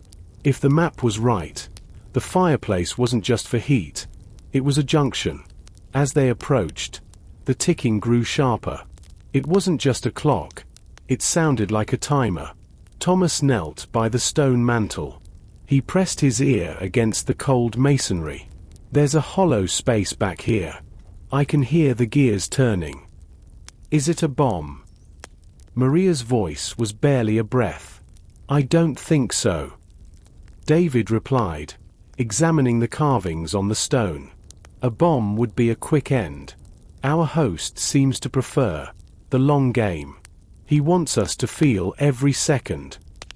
David began to run his hands along the carved ivy patterns on the side of the fireplace. He found a small, smooth stone that didn't match the rough texture of the others. He pushed it. With a groan of heavy stone against stone, a section of the fireplace wall slid back. It didn't open into another room, but into a small, velvet-lined alcove. Inside sat an object that looked completely out of place in the ancient house. It was a sleek, modern digital clock, but its face was dark. Next to it sat an old-fashioned metronome, its silver arm swinging back and forth with a relentless tug. But that wasn't all. Sitting in front of the metronome was a small, silver tray. On the tray were 5 small glass vials filled with a clear liquid.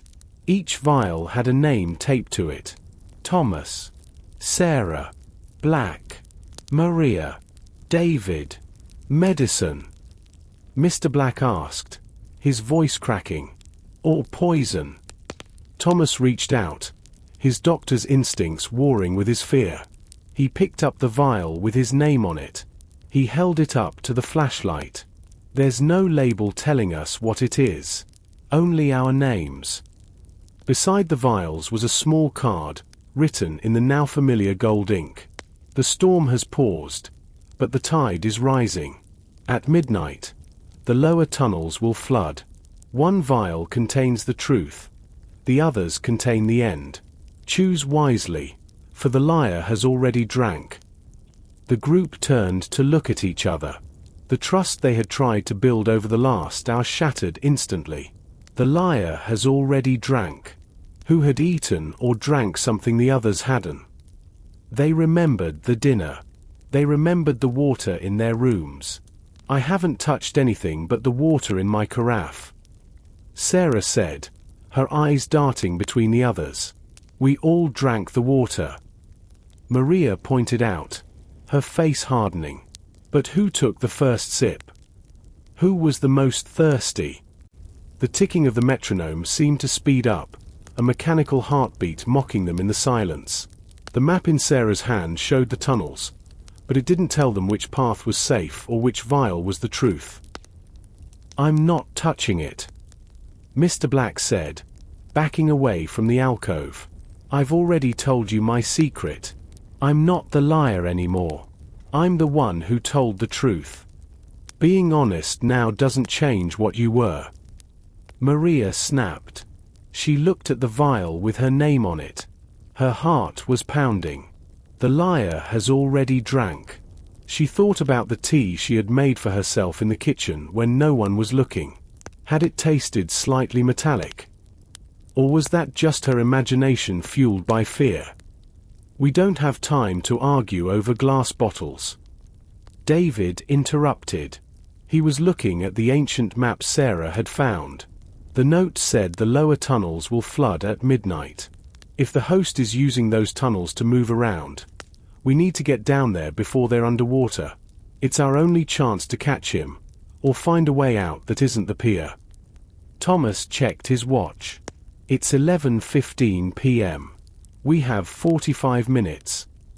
But what about the vials? Sarah asked. She looked at the metronome, which was still ticking with a maddening, steady rhythm. If someone has already drank the end, we need to know who. Thomas, you're a doctor. Can you tell if someone has been poisoned? Thomas looked at the 4 faces around him. Everyone looked pale, sweaty, and terrified. Most toxins take time. Some are instant. If it's a slow-acting poison, the truth vial might actually be an antidote. But if we choose the wrong one...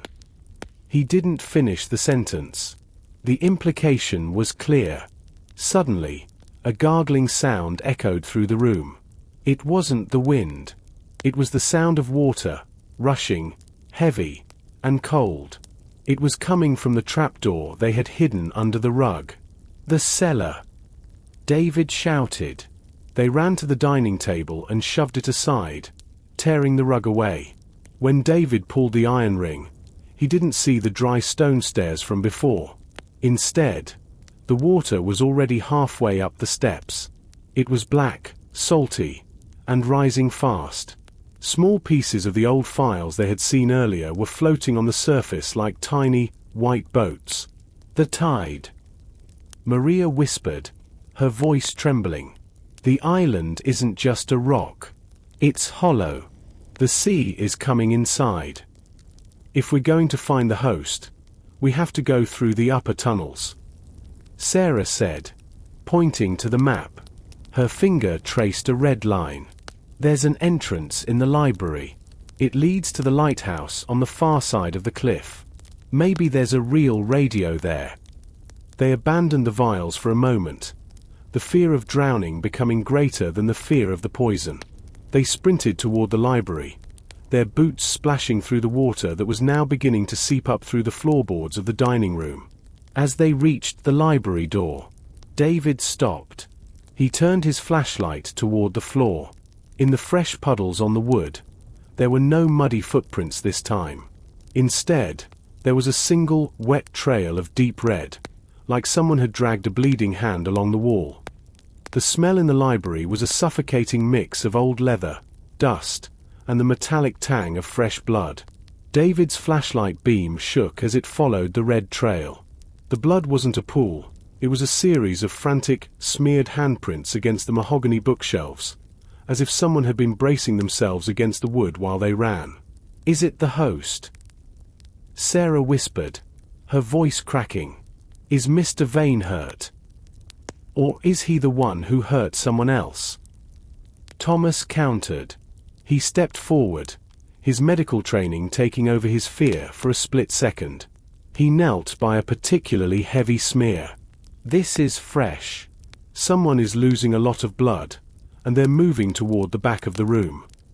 The trail led directly to a large, floor-to-ceiling mirror framed in dark, ornate wood.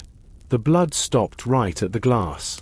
There were no more prints on the floor, and no one was standing in front of it.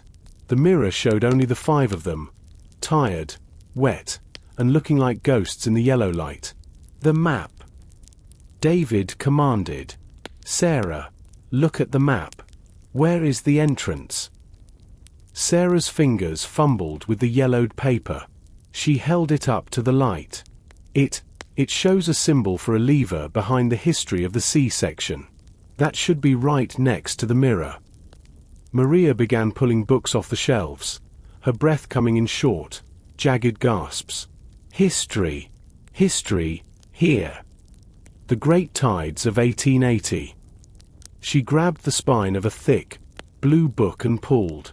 Nothing happened. Try the one next to it. Mr. Black yelled. He was looking over his shoulder at the library door, expecting the water from the dining room to come rushing in at any moment. Maria pulled a second book. Still nothing. Then, Thomas reached out and pushed a small, carved wooden owl on the top of the shelf. There was a sharp click, and the entire mirror swung inward like a heavy door. Beyond the mirror was a dark, narrow passage. It wasn't stone like the cellar. It was lined with iron and wood, looking like the inside of an old ship. The red trail continued into the darkness, disappearing down a set of stairs that spiraled deeper into the earth. "We have to go," David said, stepping over the threshold. "If we stay here, we drown. If we go down, we might find out who's bleeding, and who's holding the knife." As they stepped into the tunnel, Maria suddenly stumbled. She grabbed the iron railing, her face turning a sickly shade of green. She let out a soft groan and leaned her head against the cold wall. "Maria, what is it?" Thomas asked, moving toward her. "My stomach," she whispered. "It feels like it's on fire. The tea. I should have known better than to drink the tea." The group froze. The words from the note echoed in their minds. "The liar has already drank. You're the one," Mr. Black said, his eyes wide with a mix of horror and a strange, dark relief. "You're the liar the host was talking about." The ticking from the fireplace seemed to follow them into the tunnel, echoing off the iron walls. It was 11:30 p.m. They had 30 minutes to reach the lighthouse, but now, one of them was dying. Thomas caught Maria before she could slip to the iron floor. Her skin was clammy, and her breathing was shallow. The doctor's hands moved quickly, checking her pulse. It was fast and irregular. "It's not an instant poison," Thomas muttered, more to himself than the others. "It's a metabolic toxin. It's attacking her system slowly." He looked up at the others, his expression grim. "I need that vial from the dining room. If that was the antidote, it's our only hope. We can't go back," Mr. Black cried, pointing at the library entrance. A thin stream of black, cold seawater was already trickling over the threshold of the hidden door. "The dining room is a lake by now. We have to keep moving up." "I can walk," Maria gasped, clutching Thomas's arm. She forced herself to stand, though her legs shook. "I won't die in a hole in the wall. I won't let him win." They continued down the iron passage. The sound of their footsteps echoed like hammer blows against a hollow drum. The blood trail on the wall grew thicker, no longer just smears but heavy drops that had splattered onto the floor. The tunnel began to slope upward, twisting toward the cliffs. Suddenly, the flashlight beam hit a dead end, or what looked like one. A massive iron grate blocked the path. Behind it, the tunnel opened into a small, circular stone chamber. In the center of the chamber sat a wooden chair, and in that chair sat a figure. The figure was the man in the dark coat. He was slumped forward, his head resting on his chest. The dark coat was soaked, not just with rain, but with the deep red blood they had been following. He wasn't moving. Is that the host?" Sarah whispered, her hand over her mouth. David stepped up to the grate. He gripped the cold iron bars and shook them, but they were set deep into the stone. He shined the light directly onto the man's face. The man wasn't Julian Vane. He was much younger, with a face that looked strangely familiar to David. "It's the captain," David whispered, his voice full of shock. "The silent captain from the boat. He didn't leave the island. He was brought here, just like us." The captain groaned, his head lifting slowly. His eyes were unfocused, glassy with pain. He looked at the 5 strangers through the bars. His lips moved, but no sound came out at first. Then, a ragged whisper. "Run, the lighthouse, he's already there." "Who?" Thomas demanded, pressing his face against the bars. "Who did this to you?" The captain's hand moved weakly, pointing toward a small shadow in the corner of his stone cell. On the floor sat a small, portable radio, identical to the one David had found broken in the attic. This one, however, was humming with power. A voice began to speak through the radio's speaker. It wasn't the captain's voice. It was a recorded message, calm and elegant. "The liar has drank. the lawyer has confessed, and the teacher has shared her treasure. But the pilot and the doctor, your secrets are still locked away. At midnight, the lighthouse beam will turn red. When it does, the game ends for everyone. The metronome's ticking suddenly blasted through the radio, louder than ever. It was 11:45 p.m. There's a lever on your side. The captain gasped, his strength fading. Open the grate. Take the shortcut. Save yourselves. David looked at the wall. There was a rusted iron handle. He pulled it with all his might. The grate shrieked as it slid upward. But as it did, the sound of rushing water from behind them grew into a roar. The flood was coming. The iron grate clattered into the ceiling just as a wall of freezing seawater burst into the tunnel behind them. The roar was deafening, a hungry beast chasing them into the captain's small stone cell. Get up! Move! David yelled, grabbing the captain's good arm while Thomas took the other. They hauled the wounded man toward a narrow, vertical ladder on the far side of the chamber. Leave me! The captain wheezed, his head lolling. I'm the one who brought you. I'm part of his debt. Go! Nobody else dies tonight. Thomas shouted back, his doctor's resolve hardening. He looked at Maria, who was shivering violently, her face a ghostly shade of blue. Sarah!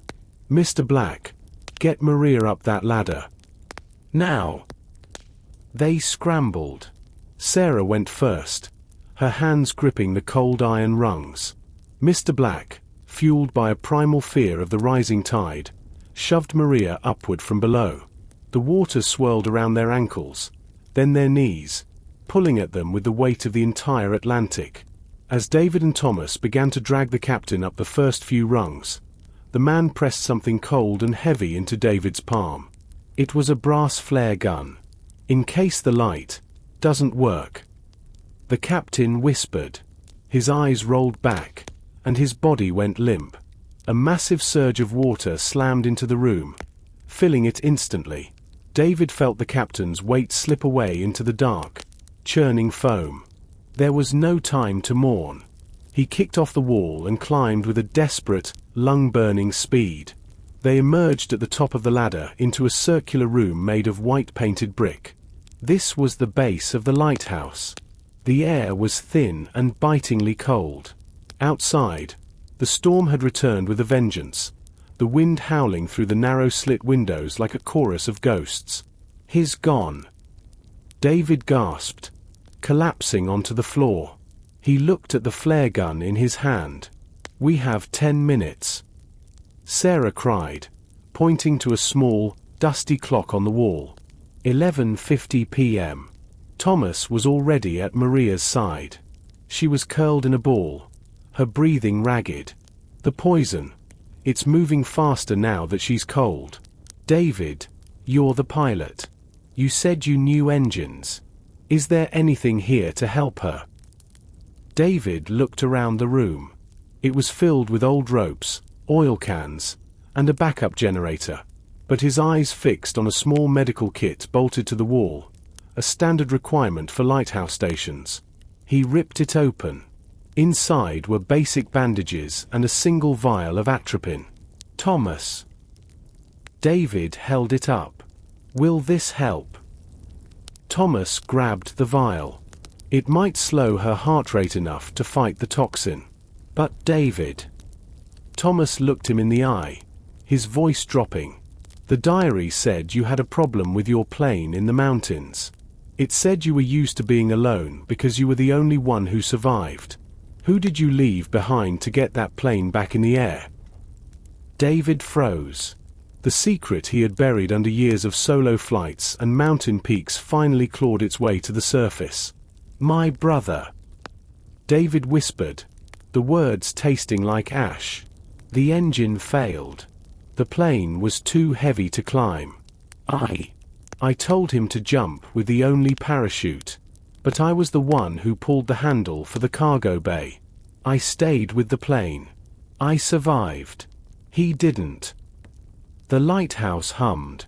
Above them, The great lens began to rotate. The sound was a low, mechanical growl.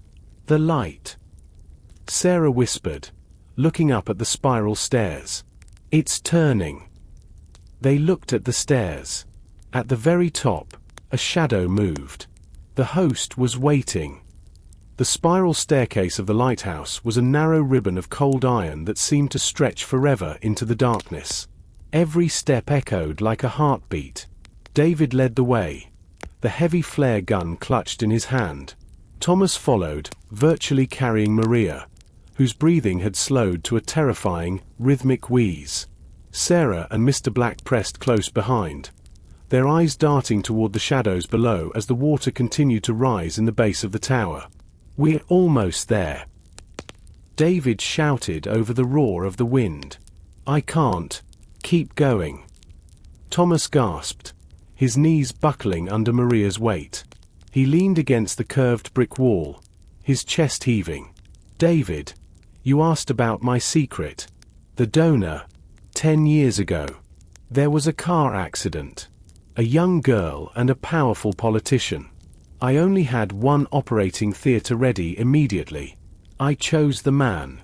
I told myself he was more important for the city. He lived. She didn't." Thomas looked up at the others, his eyes raw. "The host didn't just bring us here to die. He brought us here to be our own judges." A cold, mocking laugh drifted down from the top of the stairs. It wasn't the sound of a monster, but the voice of a man who had waited a very long time for this moment. "Finally." The voice echoed. "The truth is out. The doctor, the pilot, the lawyer, the teacher, and the chef. All of you, so quick to value one life over another when the shadows grew long." They reached the final door, a heavy iron hatch. David shoved it open, and they burst into the lantern room. The space was dominated by the massive glass lens of the lighthouse, which was spinning with a low, hypnotic hum. Standing by the glass, looking out at the black, churning sea, was a man. He was tall and thin, wearing a pristine black suit that looked completely untouched by the storm. He didn't look like a prisoner or a madman. He looked like a king in his counting house. "Julian Vane," Mr. Black whispered, his voice trembling. The man turned. His face was a map of deep lines and pale, scarred skin. But his eyes were the most striking part. They were a piercing, icy blue, filled with a terrifyingly calm intelligence. "Mr. Black," Vane said, bowing his head slightly. "You still have the key. I see. A souvenir of the day you sold my soul for a bribe." He turned his gaze to the others. "And the rest of you. Welcome to the end of the night." The clock on the wall struck midnight. With a mechanical clunk, the great white beam of the lighthouse stopped. For a heartbeat, there was total darkness. Then, the lens glowed with a deep, blood-red light.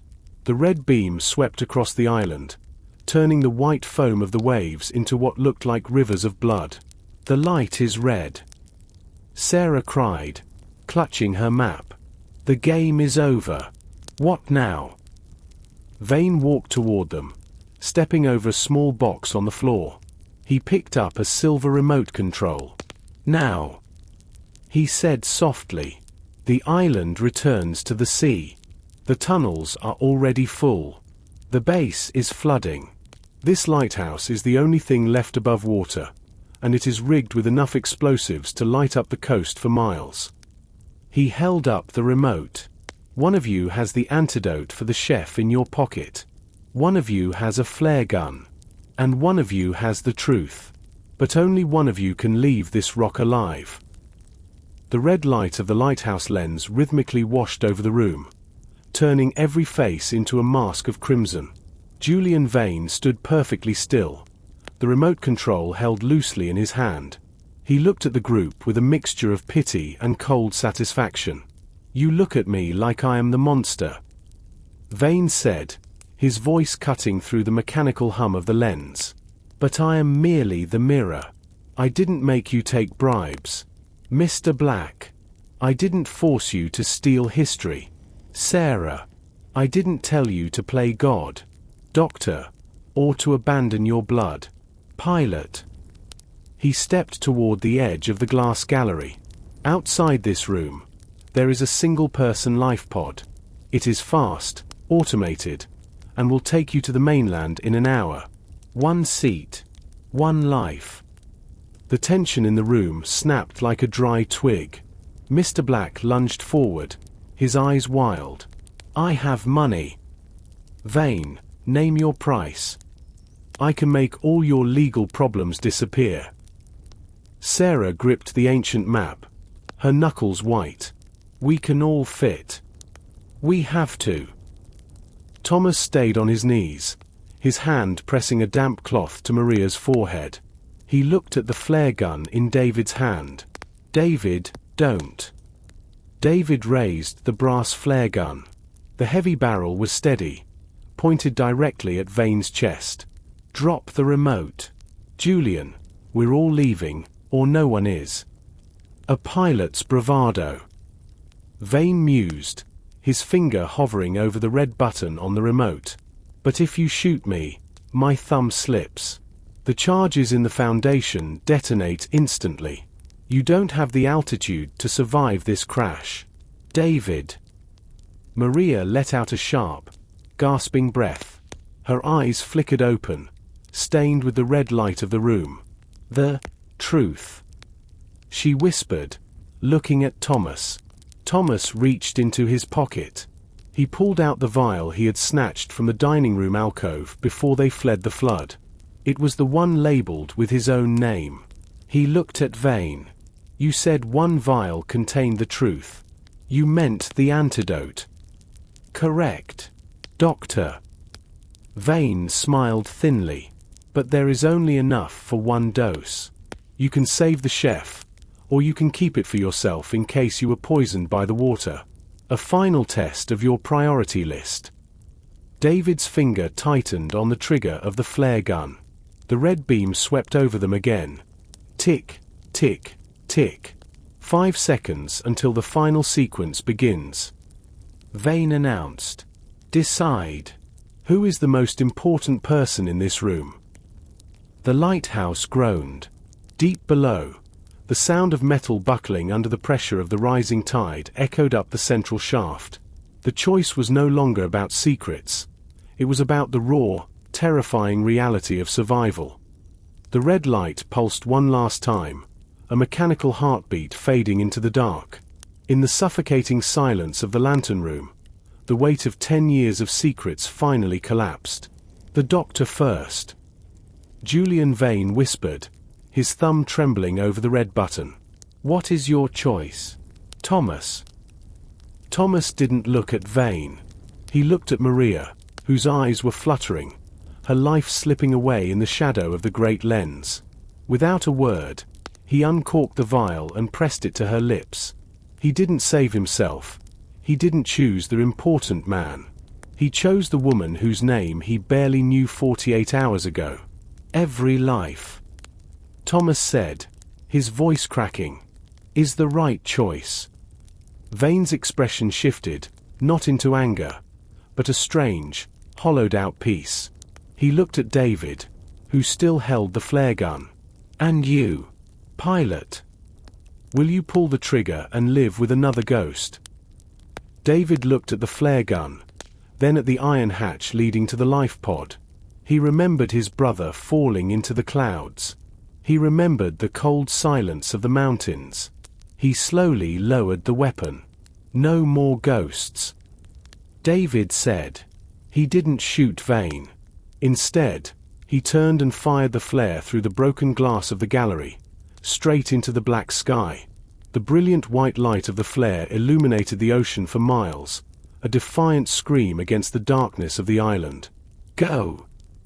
Vane said, his voice barely audible over the groaning of the lighthouse foundation. He dropped the remote. It clattered onto the floor, the red light on its face turning green. The pod is set for the mainland. The sequence is cancelled. I have seen what I needed to see. You're coming with us. Sarah said, reaching out a hand. Vane shook his head, looking out at the rising tide that was now claiming the cliffs. The island and I are one and the same. Sarah, we belong to the past. You have the future. Don't waste it on more secrets. They didn't argue. They couldn't. The lighthouse was vibrating with the force of the sea. David and Thomas carried Maria into the small, cramped life pod. Mr. Black and Sarah scrambled in after them. As the hatch sealed shut, the last thing they saw through the small porthole was Julian Vane, standing in the red glow of the lens, watching the white flare descend into the waves. The pod launched with a violent jolt, hitting the churning water and bobbing like a cork. Moments later, a dull, heavy boom echoed across the water. They watched as the silent island, the house, the forest, and the lighthouse slid silently into the Atlantic. The red light vanished. The ticking stopped. The aftermath.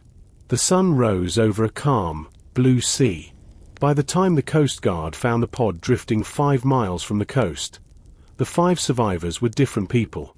Dr. Thomas Aries left the city hospital to open a small clinic for those who had no one else to turn to. Sarah Miller returned the ancient map to the university, choosing the truth of history over the possession of it. Mr. Black retired from the law, using his wealth to quietly settle the debts of those he had once stepped over. Maria recovered, her restaurant becoming a place of sanctuary for her brother's memory. David never flew alone again. They never spoke to the police about Julian Vane. They never spoke about the gold ink or the red light. The silent island was gone, buried under 1,000 feet of salt water. But in the quiet moments of the night, they could still hear the ticking of the metronome, reminding them that the truth is the only thing that can ever truly set you free. The mainland hospital was too white, too bright, and far too loud. After the oppressive shadows of the silent island, the fluorescent lights of the observation ward felt like needles against Sarah Miller's eyes. She sat on the edge of her bed, her fingers tracing the rough texture of the hospital gown. Every time she closed her eyes, she didn't see the sterile room. She saw the red beam of the lighthouse sweeping across the black Atlantic. She could still smell the salt, the wet earth, and the old paper of the folders that held her secrets. A nurse entered, her soft rubber soles squeaking on the linoleum. To Sarah, it sounded exactly like the iron grate sliding up in the tunnel. She flinched, her heart hammering against her ribs. "Still jumpy, dear?" The nurse asked with a sympathetic smile. "The doctors say it's normal. You went through a traumatic event. Dehydration, exposure, and, well, whatever happened out there on that rock." "Whatever happened?" Sarah repeated under her breath. The authorities had been questioning them for hours. David, Thomas, and the others had stuck to a simple story: a rogue wave, a crumbling house, and a tragic accident that claimed the life of the lighthouse keeper. They didn't mention Julian Vane. They didn't mention the gold ink. To the world, it was a tragedy of nature. To the 5 of them, it was a trial they had barely passed. In the bed next to her, Maria was sleeping. The antidote Thomas had administered worked, but the toxin had left her weak. Her breathing was steady now, no longer the ragged wheeze of a dying woman. Thomas sat in a chair between their beds, his head back, eyes closed. He looked 10 years older than he had when they first stepped onto the captain's boat. He had saved a life, but the weight of the girl he hadn't saved 10 years ago still sat heavy on his shoulders. Later that afternoon, David walked into the room. He wasn't wearing his pilot's leather jacket. It had been lost to the sea. He looked smaller in a borrowed sweatshirt, his hands shoved deep into his pockets. He stood at the foot of Sarah's bed, his expression unreadable. "The police are finished with us," David said quietly. "For now. They can't find any evidence of the house. The cliff collapse was total. They say the island is a navigation hazard now. They've marked it on the charts." "It's over then," Sarah said, wanting to believe it. David reached into his pocket and pulled out a small, crumpled object. He set it on the bedside table. It was the brass flare gun, the one he had fired into the sky. It was scorched and dented, but it was real. "I found this in the life pod," David whispered. "And I found something else." He leaned closer, his voice dropping so the nurse at the station wouldn't hear. The pod didn't just have a motor, Sarah. It had a pre-programmed destination. It didn't take us to the nearest port. It took us to a specific private dock 10 miles up the coast. Someone was waiting for that pod to arrive. Not the police. Someone else. Sarah felt a cold shiver run down her spine. The island was at the bottom of the sea, but the game was still moving. 1 month passed. The 5 survivors tried to fade back into the background of their old lives, but the world felt different now. Sarah Miller went back to her university, but she couldn't look at the history books the same way. Every ancient map reminded her of the one she had stolen, and the one she had eventually returned. She felt as though she were living in a glass house, waiting for someone to throw a stone. She lived in a small apartment on the 3rd floor of an old brick building. It was a place of safety, or so she told herself. But on a Tuesday afternoon, as she checked her mail, she saw it. Tucked between a utility bill and a colorful grocery flyer was a square envelope. It wasn't white or manila. It was a deep, rich cream color, made of heavy, expensive paper. Her breath caught in her throat. She didn't need to open it to know what was inside. She ran her thumb over the seal. It was purple wax, pressed with the image of a small, stylized owl. The same owl that had been the lever in the library. She hurried into her apartment, locking all 3 bolts on the door. Her hands shook as she used a kitchen knife to slice the envelope open. Inside was a single card. The handwriting was elegant, rhythmic, and written in shimmering gold ink. The first lesson of history is that nothing truly disappears. It only changes form. You returned the map, Sarah, but you kept the memory of the tunnels. Knowledge is a heavy burden to carry alone. Meet the others at the place where the salt meets the fire. Saturday, 8 p.m. The debt is not yet settled. Sarah dropped the card onto her wooden table. It felt like a physical weight. The debt is not yet settled. She thought of Julian Vane standing in the red light of the lighthouse. He had let them go, but he hadn't forgiven them. Or perhaps Vane wasn't the one who had sent the letter. She picked up her phone and dialed a number she had memorized but never intended to call. It was Thomas Aries. He answered on the second ring, his voice sounding tired and hollow. "I got it too," Thomas said before Sarah could even say hello. "The salt and the fire?" Sarah asked. "Maria's restaurant." Thomas replied. "The salted hearth. I just spoke to David. He received his letter at the airfield. Even Mr. Black got one at his firm. He's terrified. Sarah. He thinks Vane is coming for his money again. Do you think he survived?" Sarah whispered. "We saw the lighthouse fall. No one could survive that. I saw a man die 10 years ago because I made a choice." Thomas said. "I've learned that people don't always stay where you put them. Especially not men like Julian Vane. Or whoever is acting in his name." Sarah looked around her apartment. She had thought she was free, but the gold ink was a tether, pulling her back into the narrative. The silent island was gone, but its ghost was haunting the mainland. She had no choice. None of them did. They were bound by their secrets, and the secret keeper was calling them home. The Salted Hearth was a high-end restaurant tucked into a cobblestone alley in the city's historic district.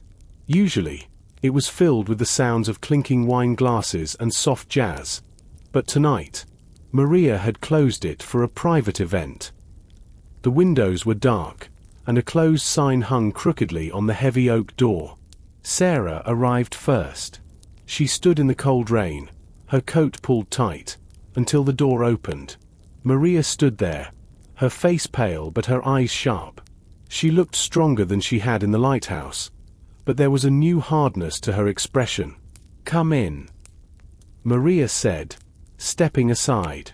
"The others are already in the back." Sarah walked through the darkened dining room. The smell of roasted herbs and wood smoke usually made her feel hungry, but tonight, it made her stomach turn. In the private dining room at the back, David and Thomas were already seated at a round table. Mr. Black sat in the corner, his expensive suit rumpled, a glass of amber liquid trembling in his hand. "We look like a funeral party," Mr. Black muttered as Sarah sat down. "Maybe we are the ones being buried," David said. He had a map spread out on the table, not the ancient one, but a modern topographical map of the coastline. "Did everyone bring their letters?" Thomas asked. 5 cream-colored envelopes were placed on the table. They were identical. The gold ink shined under the single chandelier. "The salt and the fire," Sarah said, looking at Maria. "He knew you would host us here. He knows where we live, where we work, and where we hide." "It's not vain," Maria said suddenly. She walked to the sideboard and picked up a small, black electronic device. It looked like a high-tech recording unit. "I found this hidden in the kitchen this morning. It wasn't there yesterday. It's a transmitter. Someone is listening to us right now." David stood up, his eyes narrowing. He grabbed the device and looked at it closely. "This is military grade." Julian Vane was a wealthy man. But this is something else. This is an organization. Suddenly, the lights in the restaurant flickered and died. The room was plunged into a darkness that felt all too familiar. Mr. Black let out a small, muffled whimper. The sound wasn't coming from the walls this time. It was coming from the center of the table. A small, circular projector hidden in the flower centerpiece activated. A blue light beamed upward, forming a holographic image in the air above their letters. It wasn't a man's face. It was an image of a new island, a jagged, icy rock in the middle of a frozen sea.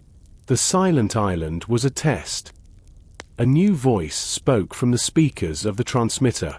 It wasn't Vane's elegant tone. It was a woman's voice, cold, precise, and devoid of emotion. "You were the control group. You survived because you learned to sacrifice. But the world is full of people who haven't learned that lesson. And you are going to help us teach them." The hologram shifted, showing a list of names and addresses. Sarah gasped. She saw her mother's name. She saw the name of Thomas's sister. "Phase 2 begins tonight." The voice said, "Welcome to the Vane Foundation." The blue light of the hologram flickered, casting long, distorted shadows across the salt-stained floor of Maria's restaurant. The voice of the woman, who introduced herself only as Elena, remained chillingly level. She didn't sound like a villain from a movie. She sounded like a middle manager conducting a performance review. That was what made it truly terrifying. To the Vane Foundation, the trauma these 5 had endured was simply data collection. "You are wondering why you were chosen." Elena's voice echoed from the small transmitter. "It wasn't random. Each of you represents a specific failure of modern ethics. But in the lighthouse, you showed a capacity for collective preservation. You chose the life of the many over the greed of the one. That is a rare commodity in our line of work." "Our line of work." David spat, his hands clenched into fists. "You kidnapped us. You tried to drown us. And now you're threatening our families. What kind of work is that?" "The work of ensuring the right people are in the right places when the world eventually fractures," Elena replied. Julian Vane was a visionary, but he was also a man of theatrics. The island was his design. The foundation, however, is much larger than one man's revenge. We are a corrective force. And you, as our successful graduates, are now our primary consultants." Sarah looked at the list of names still hovering in the air. Her mother's name was highlighted in a soft, menacing amber. "What do you want from us?" she asked, her voice trembling. Julian Vane left something behind. Elena said. Something more valuable than the island or the gold. Before he retreated to the silent island, he placed a physical ledger in a high-security private vault in the city. This ledger contains the names, bank accounts, and dirty secrets of every donor who funded his original downfall. It is the key to dismantling the power structures that sent him to prison 10 years ago. "So you want us to be burglars now?" Mr. Black asked, a strange mix of fear and professional interest in his voice. "That vault is likely the Aegis repository. It's the most secure facility in the country. You can't just walk in." "Normally, no." Elena agreed. "But you have Mr. Black's legal overrides, David's tactical experience, and Sarah's knowledge of the repository's historical architecture. You have 48 hours to retrieve the Vane ledger. If you succeed, the names on that screen remain safe. If you fail, or if you go to the authorities, we will consider the test a failure and move to the liquidation phase." The hologram vanished, and the restaurant lights slammed back on. The silence that followed was heavy with the realization that they weren't survivors. They were assets. They were no longer running from the past. They were being weaponized by it. The Aegis repository sat in the heart of the financial district, a windowless monolith of grey granite and reinforced steel. To the thousands of people walking past it every day, it was just another bank. But to those who knew, it was a fortress where the world's elite hid the things they couldn't trust to digital servers. In an age of hacking and cyber warfare, physical paper had become the ultimate luxury. The five of them sat in a nondescript black van parked 2 blocks away. The atmosphere was thick with a toxic blend of paranoia and resentment. David was checking a set of blueprints on a tablet provided by an anonymous courier that morning. Thomas was staring out the window, his hands moving in a rhythmic, nervous habit of checking a pulse that wasn't there. "We shouldn't be doing this," Thomas whispered. "We're becoming exactly what they want us to be. We're becoming tools for a shadow organization. We're becoming survivors." David countered, not looking up from the screen. "If we don't do this, Sarah's mother and your sister pay the price. Is your morality worth their lives, Doctor?" Thomas didn't answer. The moral clarity he had found in the lighthouse was slipping away, replaced by the messy, grey reality of blackmail. "The vault is on the 4th sub-level," David continued, pointing to a red line on the blueprint. "It uses a dual-key system.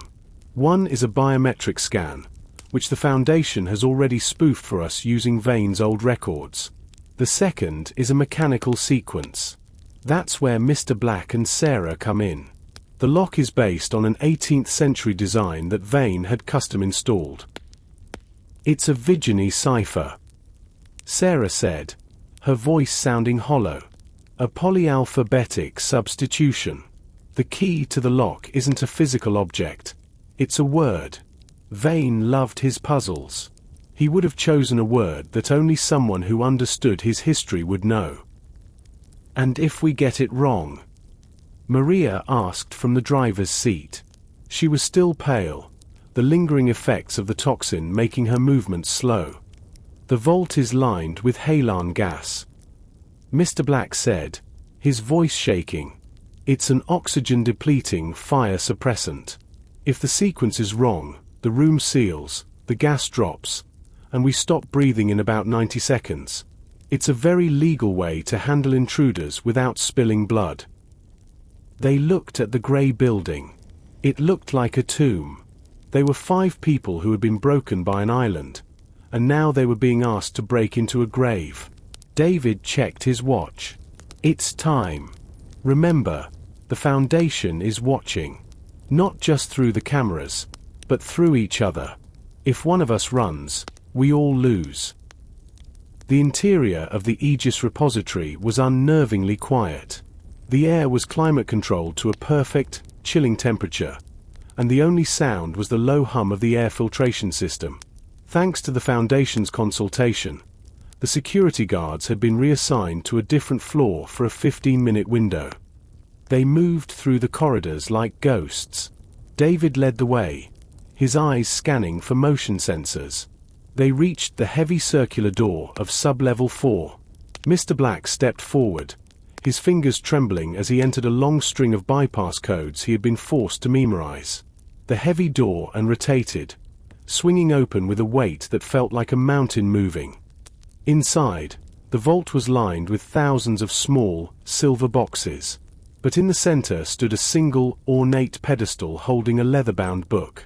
It looked exactly like the diary Maria had found in the kitchen, but larger. This was the Vein Ledger. The lock. David urged.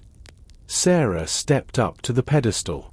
The mechanical dial was covered in letters rather than numbers. She looked at the letters, her mind racing through everything she knew about Julian Vane. His house, his trial, his lost wealth. She thought about the map, the lighthouse, and the note on her mirror. The key. Sarah whispered.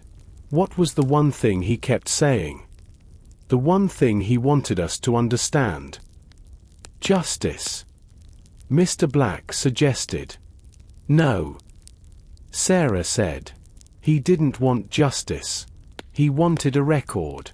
He wanted the world to see what he saw. She reached out and began to turn the dial, clicking the letters into place one by one. Silence. The pedestal made a deep, internal thunk. A series of gears, and the glass casing over the ledger slid back. Sarah reached out and took the book. It was heavy and cold. We have it, she said, her voice filled with a sudden, sharp relief. Let's go before the gas. I'm afraid the gas is the least of your concerns. A new voice boomed through the vault's intercom. The heavy door they had just entered slammed shut. The lights shifted from white to a harsh, pulsating red, the same red as the lighthouse. On a small screen embedded in the wall, a timer began to count down. 0200, 0159, 0158. The Foundation values efficiency. Elena's voice said over the speakers. But we also value loyalty. The ledger you are holding is a fake. The real ledger is in a secondary location. This was a test of your speed under pressure. And unfortunately, someone in your group has already notified the police. They all turned to look at each other. The trust that had been so carefully rebuilt in the van shattered instantly. In the red light of the vault, they didn't look like a team. They looked like 5 suspects, trapped in a box that was slowly running out of air. The sound of the halon gas was a soft, insidious hiss. It wasn't like smoke. You couldn't see it, and you couldn't smell it. The only way you knew it was there was the sudden, sharp thinning of the air. It felt as though the vault were being sucked into a vacuum. The timer on the wall glowed a malevolent red. 0130. Who did it? David roared, his voice sounding flat and tinny in the depleting atmosphere. He lunged at Mr. Black, pinning the smaller man against the silver safe deposit boxes. You were the one with the codes. You've been looking for a way to cut a deal since we left the island. It wasn't me. Mr. Black wheezed, his face turning a blotchy purple. I'm in as much danger as you. Look at me. I'm a coward, David, not a suicide bomber. Stop it. Sarah screamed, her own chest beginning to tighten. She clutched the heavy fake ledger to her chest. Elena said it to turn us against each other. It's the same game as the lighthouse. She wants to see who breaks first. Thomas scrambled toward the vents near the ceiling, trying to find a way to block the flow of the gas. She's right. He gasped, his lungs burning. If the police are really coming, the Foundation wouldn't kill us yet. They want the drama. They want the graduates to prove they can handle the heat. Maria sat on the floor, trying to keep her breathing shallow. The lingering damage to her lungs from the island's toxin made the halon gas twice as deadly for her. The book, she whispered, pointing at the ledger in Sarah's hands. It's not just a prop. Look at the edges. Sarah looked down. In the pulsing red light, she saw that the pages of the ledger weren't paper at all. They were thin sheets of mirrored metal, etched with microscopic lines. It wasn't a ledger. It was a series of reflective plates. It's an optical key. Sarah realized, her mind racing despite the lack of oxygen. She looked around the vault. In the center of the ceiling, right above the pedestal, was a single high-intensity laser diode used for security scanning. David, help me. We need to place this back on the pedestal and angle the pages. David let go of Mr. Black and grabbed the book. With Sarah's direction, they fanned the metallic pages out like a deck of cards. The red security laser hit the reflective surfaces, and instead of triggering an alarm, the beam was split into a dozen smaller threads of light. These threads hit specific sensors hidden in the corners of the room. The hissing stopped instantly. The heavy door groaned, and the lock reversed. With a sound like a pressurized jet engine, the halon was sucked out through the vents, replaced by a rush of sweet, cool, real air. They collapsed on the floor, gasping for life, their hearts thundering in the silence. They had survived the gas, but as the door swung open, the distant wail of sirens began to echo down the concrete corridor. The police weren't a lie. The sirens grew louder, a chorus of high-pitched screams reflecting off the glass and steel of the financial district above. The group scrambled to their feet, their bodies still heavy from the lack of oxygen. They had the key, but they were still in the center of a trap. We have to move, David commanded, his tactical training overriding his exhaustion. He looked at the heavy vault door. If the police are coming in the front, we go out the back. Sarah, you said there were old maintenance tunnels under this district. Yes. Sarah panted, tucking the metallic book into her bag. The Aegis was built on the foundation of an old 19th century mint. There's a drainage system that connects to the subway lines, but it's not on the modern blueprints.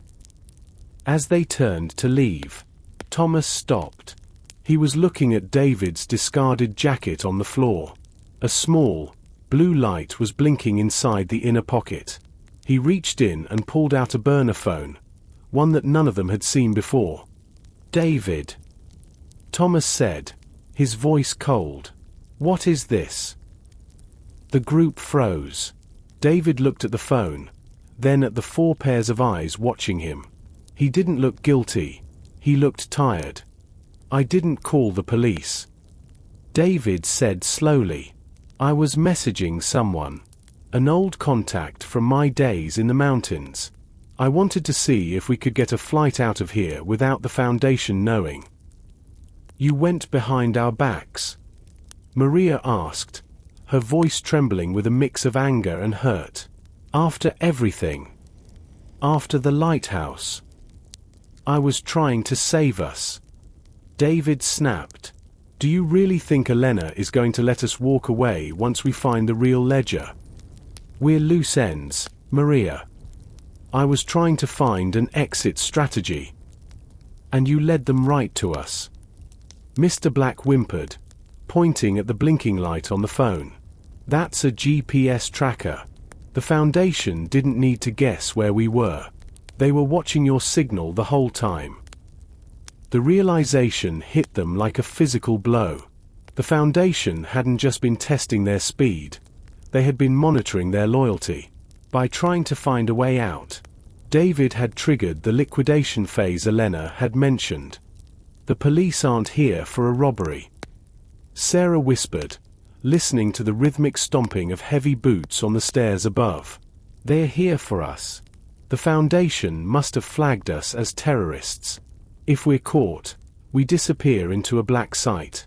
We never get to tell the truth about Vane. Then we don't get caught. David said, his jaw setting. He grabbed the burner phone and smashed it under his boot. I made a mistake. I'll own that. But if you want to live, you follow me. Now. They sprinted toward the back of the vault area, ducking behind a row of server racks just as the first tactical team burst into the main corridor. The flashlights of the police cut through the darkness, searching for 5 ghosts who were already slipping into the shadows of the city's bones. The maintenance hatch was hidden behind a rusted iron panel in the boiler room. It was narrow, damp, and smelled of century-old soot. One by one, they dropped into the darkness, leaving the world of high finance and red sirens behind. Sarah led the way, using a small penlight to guide them through the labyrinth. Her knowledge of the city's underhistory was no longer an academic hobby. It was a survival guide. They were walking through tunnels that had been forgotten since the Great Fire of 1904. The brickwork was crumbling, and the air was thick with the scent of the nearby harbor. Where does this lead? Mr. Black whispered, his expensive shoes splashing through a puddle of oily water. To the old pier line. Sarah replied. It was an underground rail system used to move coal from the docks to the banks. It should take us straight to the waterfront, about a mile north of where we started. As they walked, the metallic ledger in Sarah's bag seemed to hum. It was probably just the vibration of the subway lines above, but it felt like a warning. Thomas, Maria said softly, walking near the back of the line. What David did. Do you think the others have secrets too?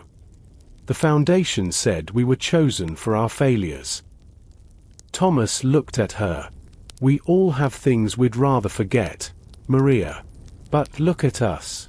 We're in a sewer, running for our lives, because we chose to stay together on that island. Whatever we were before doesn't matter as much as what we do now.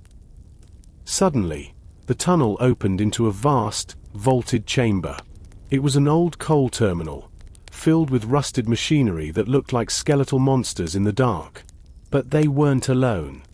Standing in the center of the chamber, illuminated by a single, high-powered work light, was a woman.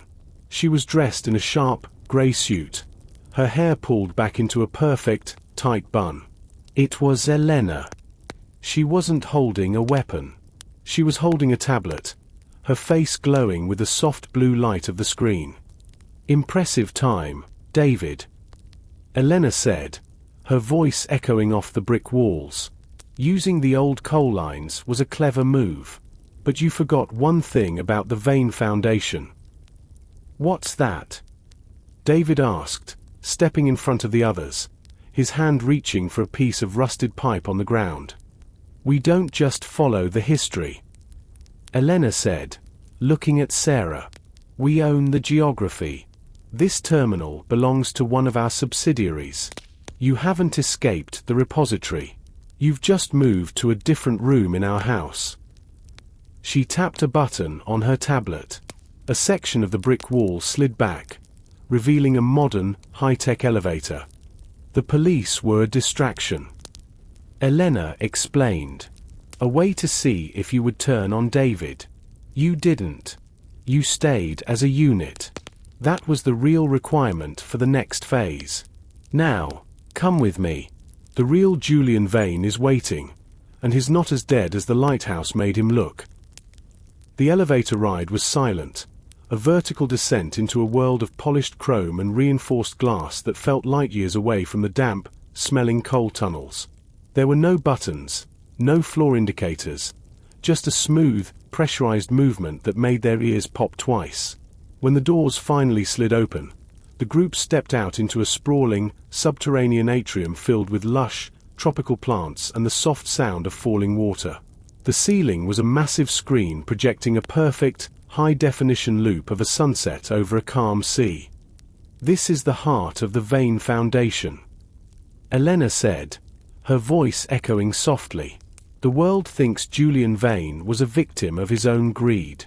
In reality, He was the only one who realized that the existing systems were designed to fail. He didn't just build a house.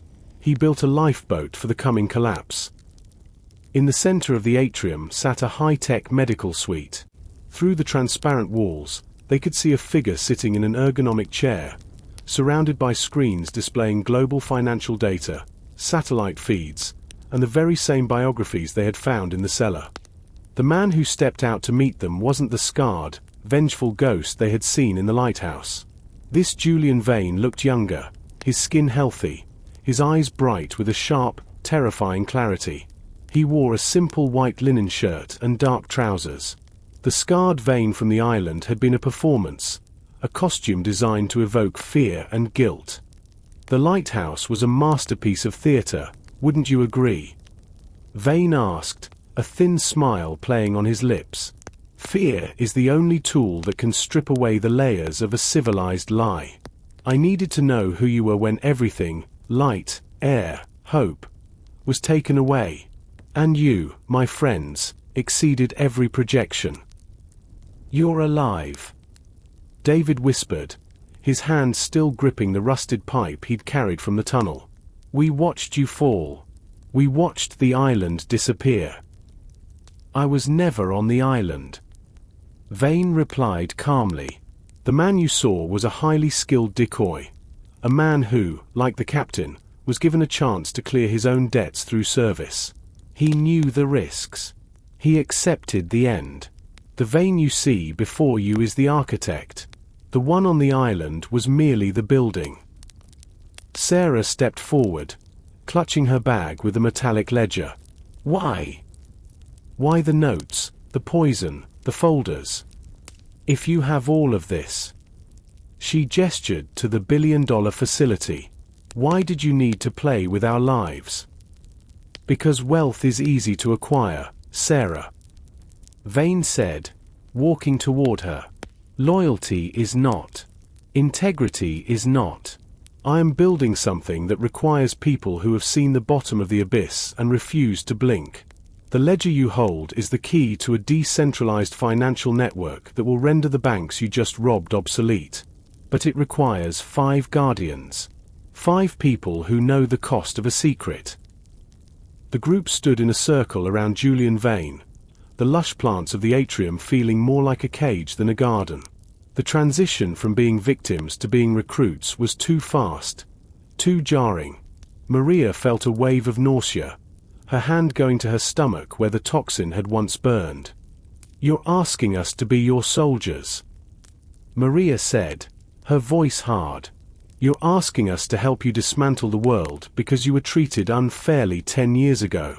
That's not a mission, that's a grudge. Is it? Vane asked, raising an eyebrow. Doctor, you chose a politician over a child because of value. Mr. Black, you sold a man's life for a luxury car. Sarah, you stole history because you felt you deserved it more than the public. You have all seen how the current world works. It rewards the selfish and punishes the slow. I am offering you a chance to be the ones who decide what is valuable. He walked to a central console and tapped the glass. The screen showed a map of the world, dotted with hundreds of red points. These are the Foundation's silent islands. They are data centers, seed vaults, and medical facilities hidden in plain sight. They are the infrastructure of a new society. You have already proven you can work as a unit. Now, you must decide if you will lead. Mr. Black walked toward the console, his eyes wide as he saw the sheer scale of the Foundation's assets. You're talking about a shadow government. He whispered. If we have this ledger, we could control the flow of capital for the next century. Or we could destroy it. David said, stepping beside Mr. Black. He looked at Vane. You talk about sacrifice, but you haven't sacrificed anything. You sat in this air-conditioned garden while we nearly drowned. You used us. I gave you the greatest gift a human can receive. Vane countered. The truth about yourselves. You know exactly what you are capable of now. That is a power no bank can grant you.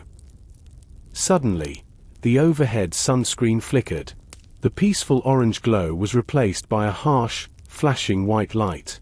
A siren, low and rhythmic, began to pulse through the floor. Elena's face appeared on a nearby monitor, her usual composure gone. "Director," she said, her voice tight. "The Aegis breach has been traced. Not by the police, but by the consortium. They've bypassed the perimeter.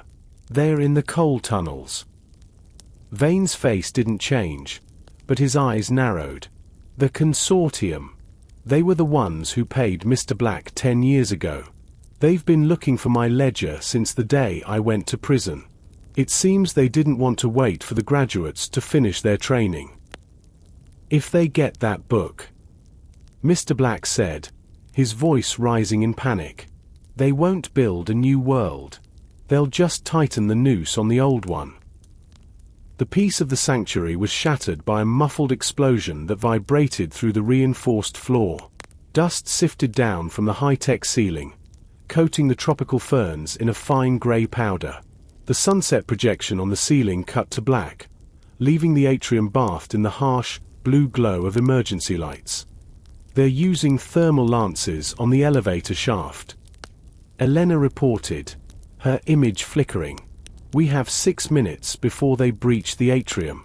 Director, we must initiate the blackout protocol." Vane looked at the 5 survivors. The calm architect was gone, replaced by a man of cold, hard action. "The blackout protocol destroys the facility and everyone in it to protect the data. But the data is in Sarah's bag. The metallic plates are the only copy. So we're the target," David said, his voice steady.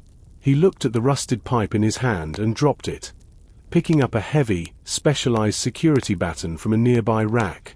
"If they want the book, they have to come through us. Thomas, take Maria and Sarah to the rear exit," David commanded, his pilot's instinct for crisis management taking over. "There's a pneumatic transit tube that leads to the harbor.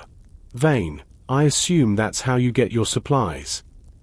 Vane nodded, looking at David with a newfound respect. "It leads to a dry dock.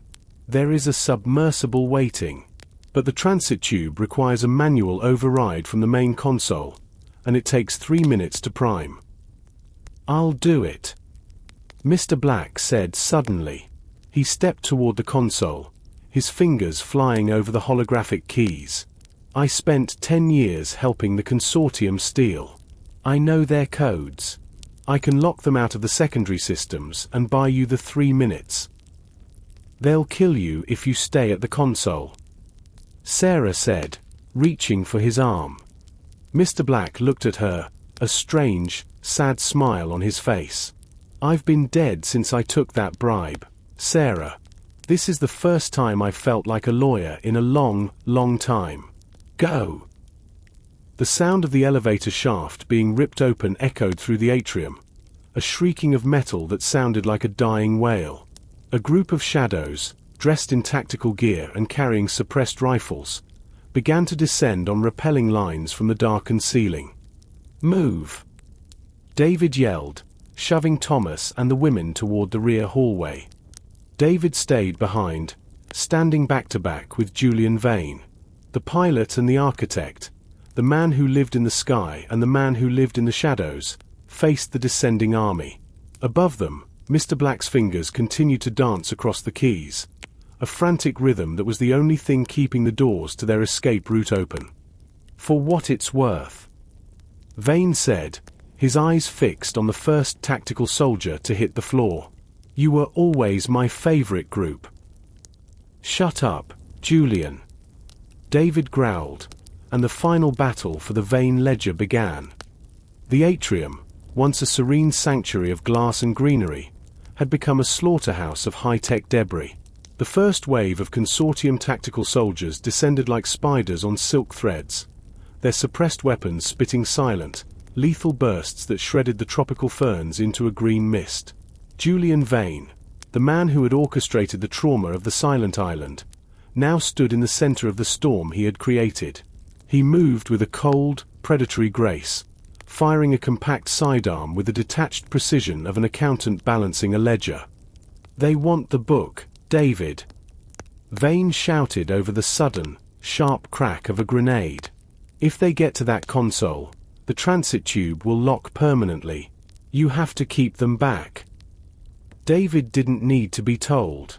The pilot, who had spent years navigating the lethal unpredictability of mountain peaks and engine failures, was in his element. He wasn't just fighting for his life. He was fighting for the one chance at redemption he hadn't expected to find. He used a heavy decorative planter for cover, his security baton cracking against the helmet of a soldier who had dared to move too close. Every movement David made was a desperate attempt to atone for the brother he had let fall 10 years ago. He wasn't going to let anyone else fall today. At the main console, Mr. Black was a man transformed. The lawyer who had spent a decade hiding behind fine suits and expensive scotch was now hunched over the holographic interface, his fingers a blur of motion. He was bleeding from a shrapnel wound in his shoulder, but he didn't seem to feel it. The consortium's hackers were hitting the system with everything they had, trying to override his commands. But Black knew their signatures. He had helped them write these protocols 10 years ago. He was dismantling his own dark legacy, line by line. "Override complete." Black screamed, his voice hoarse from the smoke and the thinning air. "The tube is primed. David, get them out of here." "Come on, Black," David yelled, extending a hand as he moved toward the console. "We have 60 seconds. Mr. Black looked at the monitor. A secondary security alert was flashing in bright, angry crimson. The consortium had bypassed the main gate. They were flooding the maintenance shafts with a fast-acting neurotoxin to clear the room. If he left the console now, the hackers would regain control and the escape route would seal before the others could reach the dry dock. "I can't go, David," Black said, his voice surprisingly calm. He looked at the pilot, and for the first time, his eyes weren't filled with the shifting shadows of a liar. They were clear. "If I move, the doors close. Someone has to keep the bridge open while the rest of the world crosses." "Black, don't be a fool." David took a step forward, but a burst of gunfire from the rafters forced him back. "Tell Sarah. Tell her the history is worth saving," Mr. Black whispered, his fingers never stopping their rhythmic dance. He looked at the screen one last time. "Go. Now. That's a legal order." With a roar of frustration and grief, David turned and sprinted toward the rear exit where Thomas, Sarah, and Maria were waiting. Behind him, the atrium exploded in a final, blinding flash of white light, as Mr. Black triggered the terminal self-destruct sequence, burying himself and the consortium's first wave under a million tons of granite and broken glass. The pneumatic transit tube was a nightmare of velocity and darkness. Sarah, Maria, and Thomas were strapped into a reinforced carbon fiber pod that felt less like a vehicle and more like a bullet. When David and Julian Vane slammed into the seats beside them, the hatch hissed shut with a finality that made Sarah's breath hitch. A split second later, the world vanished into a blur of high G forces. Is Black still at the console?" Sarah asked, her voice trembling as the pod screamed through the subterranean tunnel. David didn't answer. He stared at the vibrating floor of the pod, his jaw set so tight the bone was visible through his skin. His silence was the only answer Sarah needed. The lawyer had stayed behind. The man who had sold a soul for a bribe had finally paid his own debt in full. Suddenly, a dull, subterranean roar reached them even through the pressurized walls of the pod. The blackout protocol had been initiated. In the depths of the city, the Vane Foundation's heart was turning to ash. The plants, the medical suite, the servers, all of it was being erased to ensure the consortium found nothing but a tomb. "The ledger," Vane gasped, leaning his head against the headrest. He looked at Sarah. "You still have it?" Sarah clutched the bag. The metallic plates within were cold against her side. "I have it. But what is it really, Julian? You said it was a network. You said it was a new world. But all I've seen is more blood." Vane looked at her, his eyes reflecting the dim red emergency lights of the pod. "It is a record of every transaction the consortium has made for 30 years. Every bribe, every shadow contract, every life they've bought and sold. It's not just money, Sarah. It's a map of the corruption that runs this planet. If we release it, the existing world doesn't just fracture, it dissolves. The banks will collapse. The governments they fund will fall. It is the ultimate reset." "A reset for who?" Maria asked, her voice weary. "For people like us. People who are already broken." "For everyone," Vane replied. The pod suddenly decelerated with a violent, bone-jarring force. They had reached the dry dock. The hatch hissed open, revealing a small, industrial harbor illuminated by the gray, pre-dawn light of the Atlantic coast. A sleek, black submersible was bobbing in the water, its engines humming with a low, expectant throb. As they scrambled out of the pod, David stopped and looked back at the city skyline.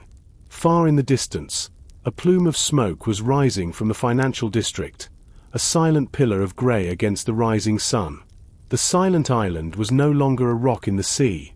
It was a ghost in the machine of the city. "The consortium will be looking for us," Thomas said, helping Maria toward the submersible. "They won't stop just because the base is gone." "Let them look," David said, his hand resting on the flare gun he had tucked into his belt. "We aren't running anymore. We're moving." They stepped onto the deck of the submersible. As the vessel began to dive, the world of concrete and glass disappeared, replaced by the crushing, silent peace of the deep ocean. They were 5, now 4, survivors of a game that had never really ended. 3 months passed. The world did not end in a single, explosive moment, but in a series of quiet, devastating revelations. It started with a single website, a digital shadow archive that appeared overnight, hosted on a decentralized network that no government could shut down. It was called the Silent Ledger. Every day, a new set of data was released. First, it was the names of the donors who had bankrupted Julian Vane. Then, it was the list of politicians who had taken bribes to look the other way during the Great Storm. Then, it was the bank accounts of the consortium itself. The global economy didn't collapse, it underwent a liquidation, just as Elena had predicted. The people who had once been the masters of the world found themselves standing in the red light of public scrutiny, their secrets as exposed as the folders on the island's cellar floor. In a small, quiet village on the coast of Portugal, 4 people sat at a wooden table overlooking the sea. Dr. Thomas Aries worked at a local clinic, his hands no longer shaking. He had realized that the value of a life was not found in a politician's influence, but in the quiet gratitude of a patient who simply needed to be seen. Sarah Miller was writing a book. It wasn't about the history of the island, but about the history of accountability. She still had the metallic plates from the ledger, but they were no longer a weapon. They were a reminder that the past is never truly buried. Maria had opened a small cafe. There were no white tablecloths or expensive wines, just the smell of fresh bread and the sound of the waves. She had found her brother's name in the ledger, and for the first time in 10 years, she knew the truth of what had happened to him. It hadn't been an accident. He had been a whistleblower, a man of courage, and she lived every day to honor that courage. David spent his days on the water. He didn't fly anymore. He found that the ocean offered a different kind of freedom. He was the one who maintained the network, the one who ensured the ledger stayed online. He was the pilot of a different kind of craft now, a vessel of truth. Julian Vane was gone. He had disappeared the moment they hit the mainland, leaving them with a ledger and a single, final note written in gold ink. The island was a trial. The world is the sentence. Live accordingly. As the sun began to set over the Atlantic, Sarah looked out at the horizon. Somewhere out there, deep beneath the waves, the ruins of the lighthouse and the house on the cliff were being claimed by the sea. The mud, the footprints, the broken glass, it was all part of the silt now. "Do you think he's still out there?" Maria asked, placing a bowl of soup on the table. "Vane. Or the consortium?" "The consortium is busy defending itself in 100 different courts," Thomas said, leaning back in his chair. "And Vane? Vane was never a man. He was a catalyst. He did what he came to do." David looked at the others, his face tanned by the sun and salt. He raised a glass of simple red wine. "To the lawyer," he said quietly. "To the lawyer." They all repeated. The silence that followed was no longer the heavy, terrifying quiet of the island. It was the peaceful silence of people who no longer had anything to hide. They had been judged, they had been broken, and they had been rebuilt. The silent island was gone, but the truth it had forged was as eternal as the sea. The game was finally, truly over.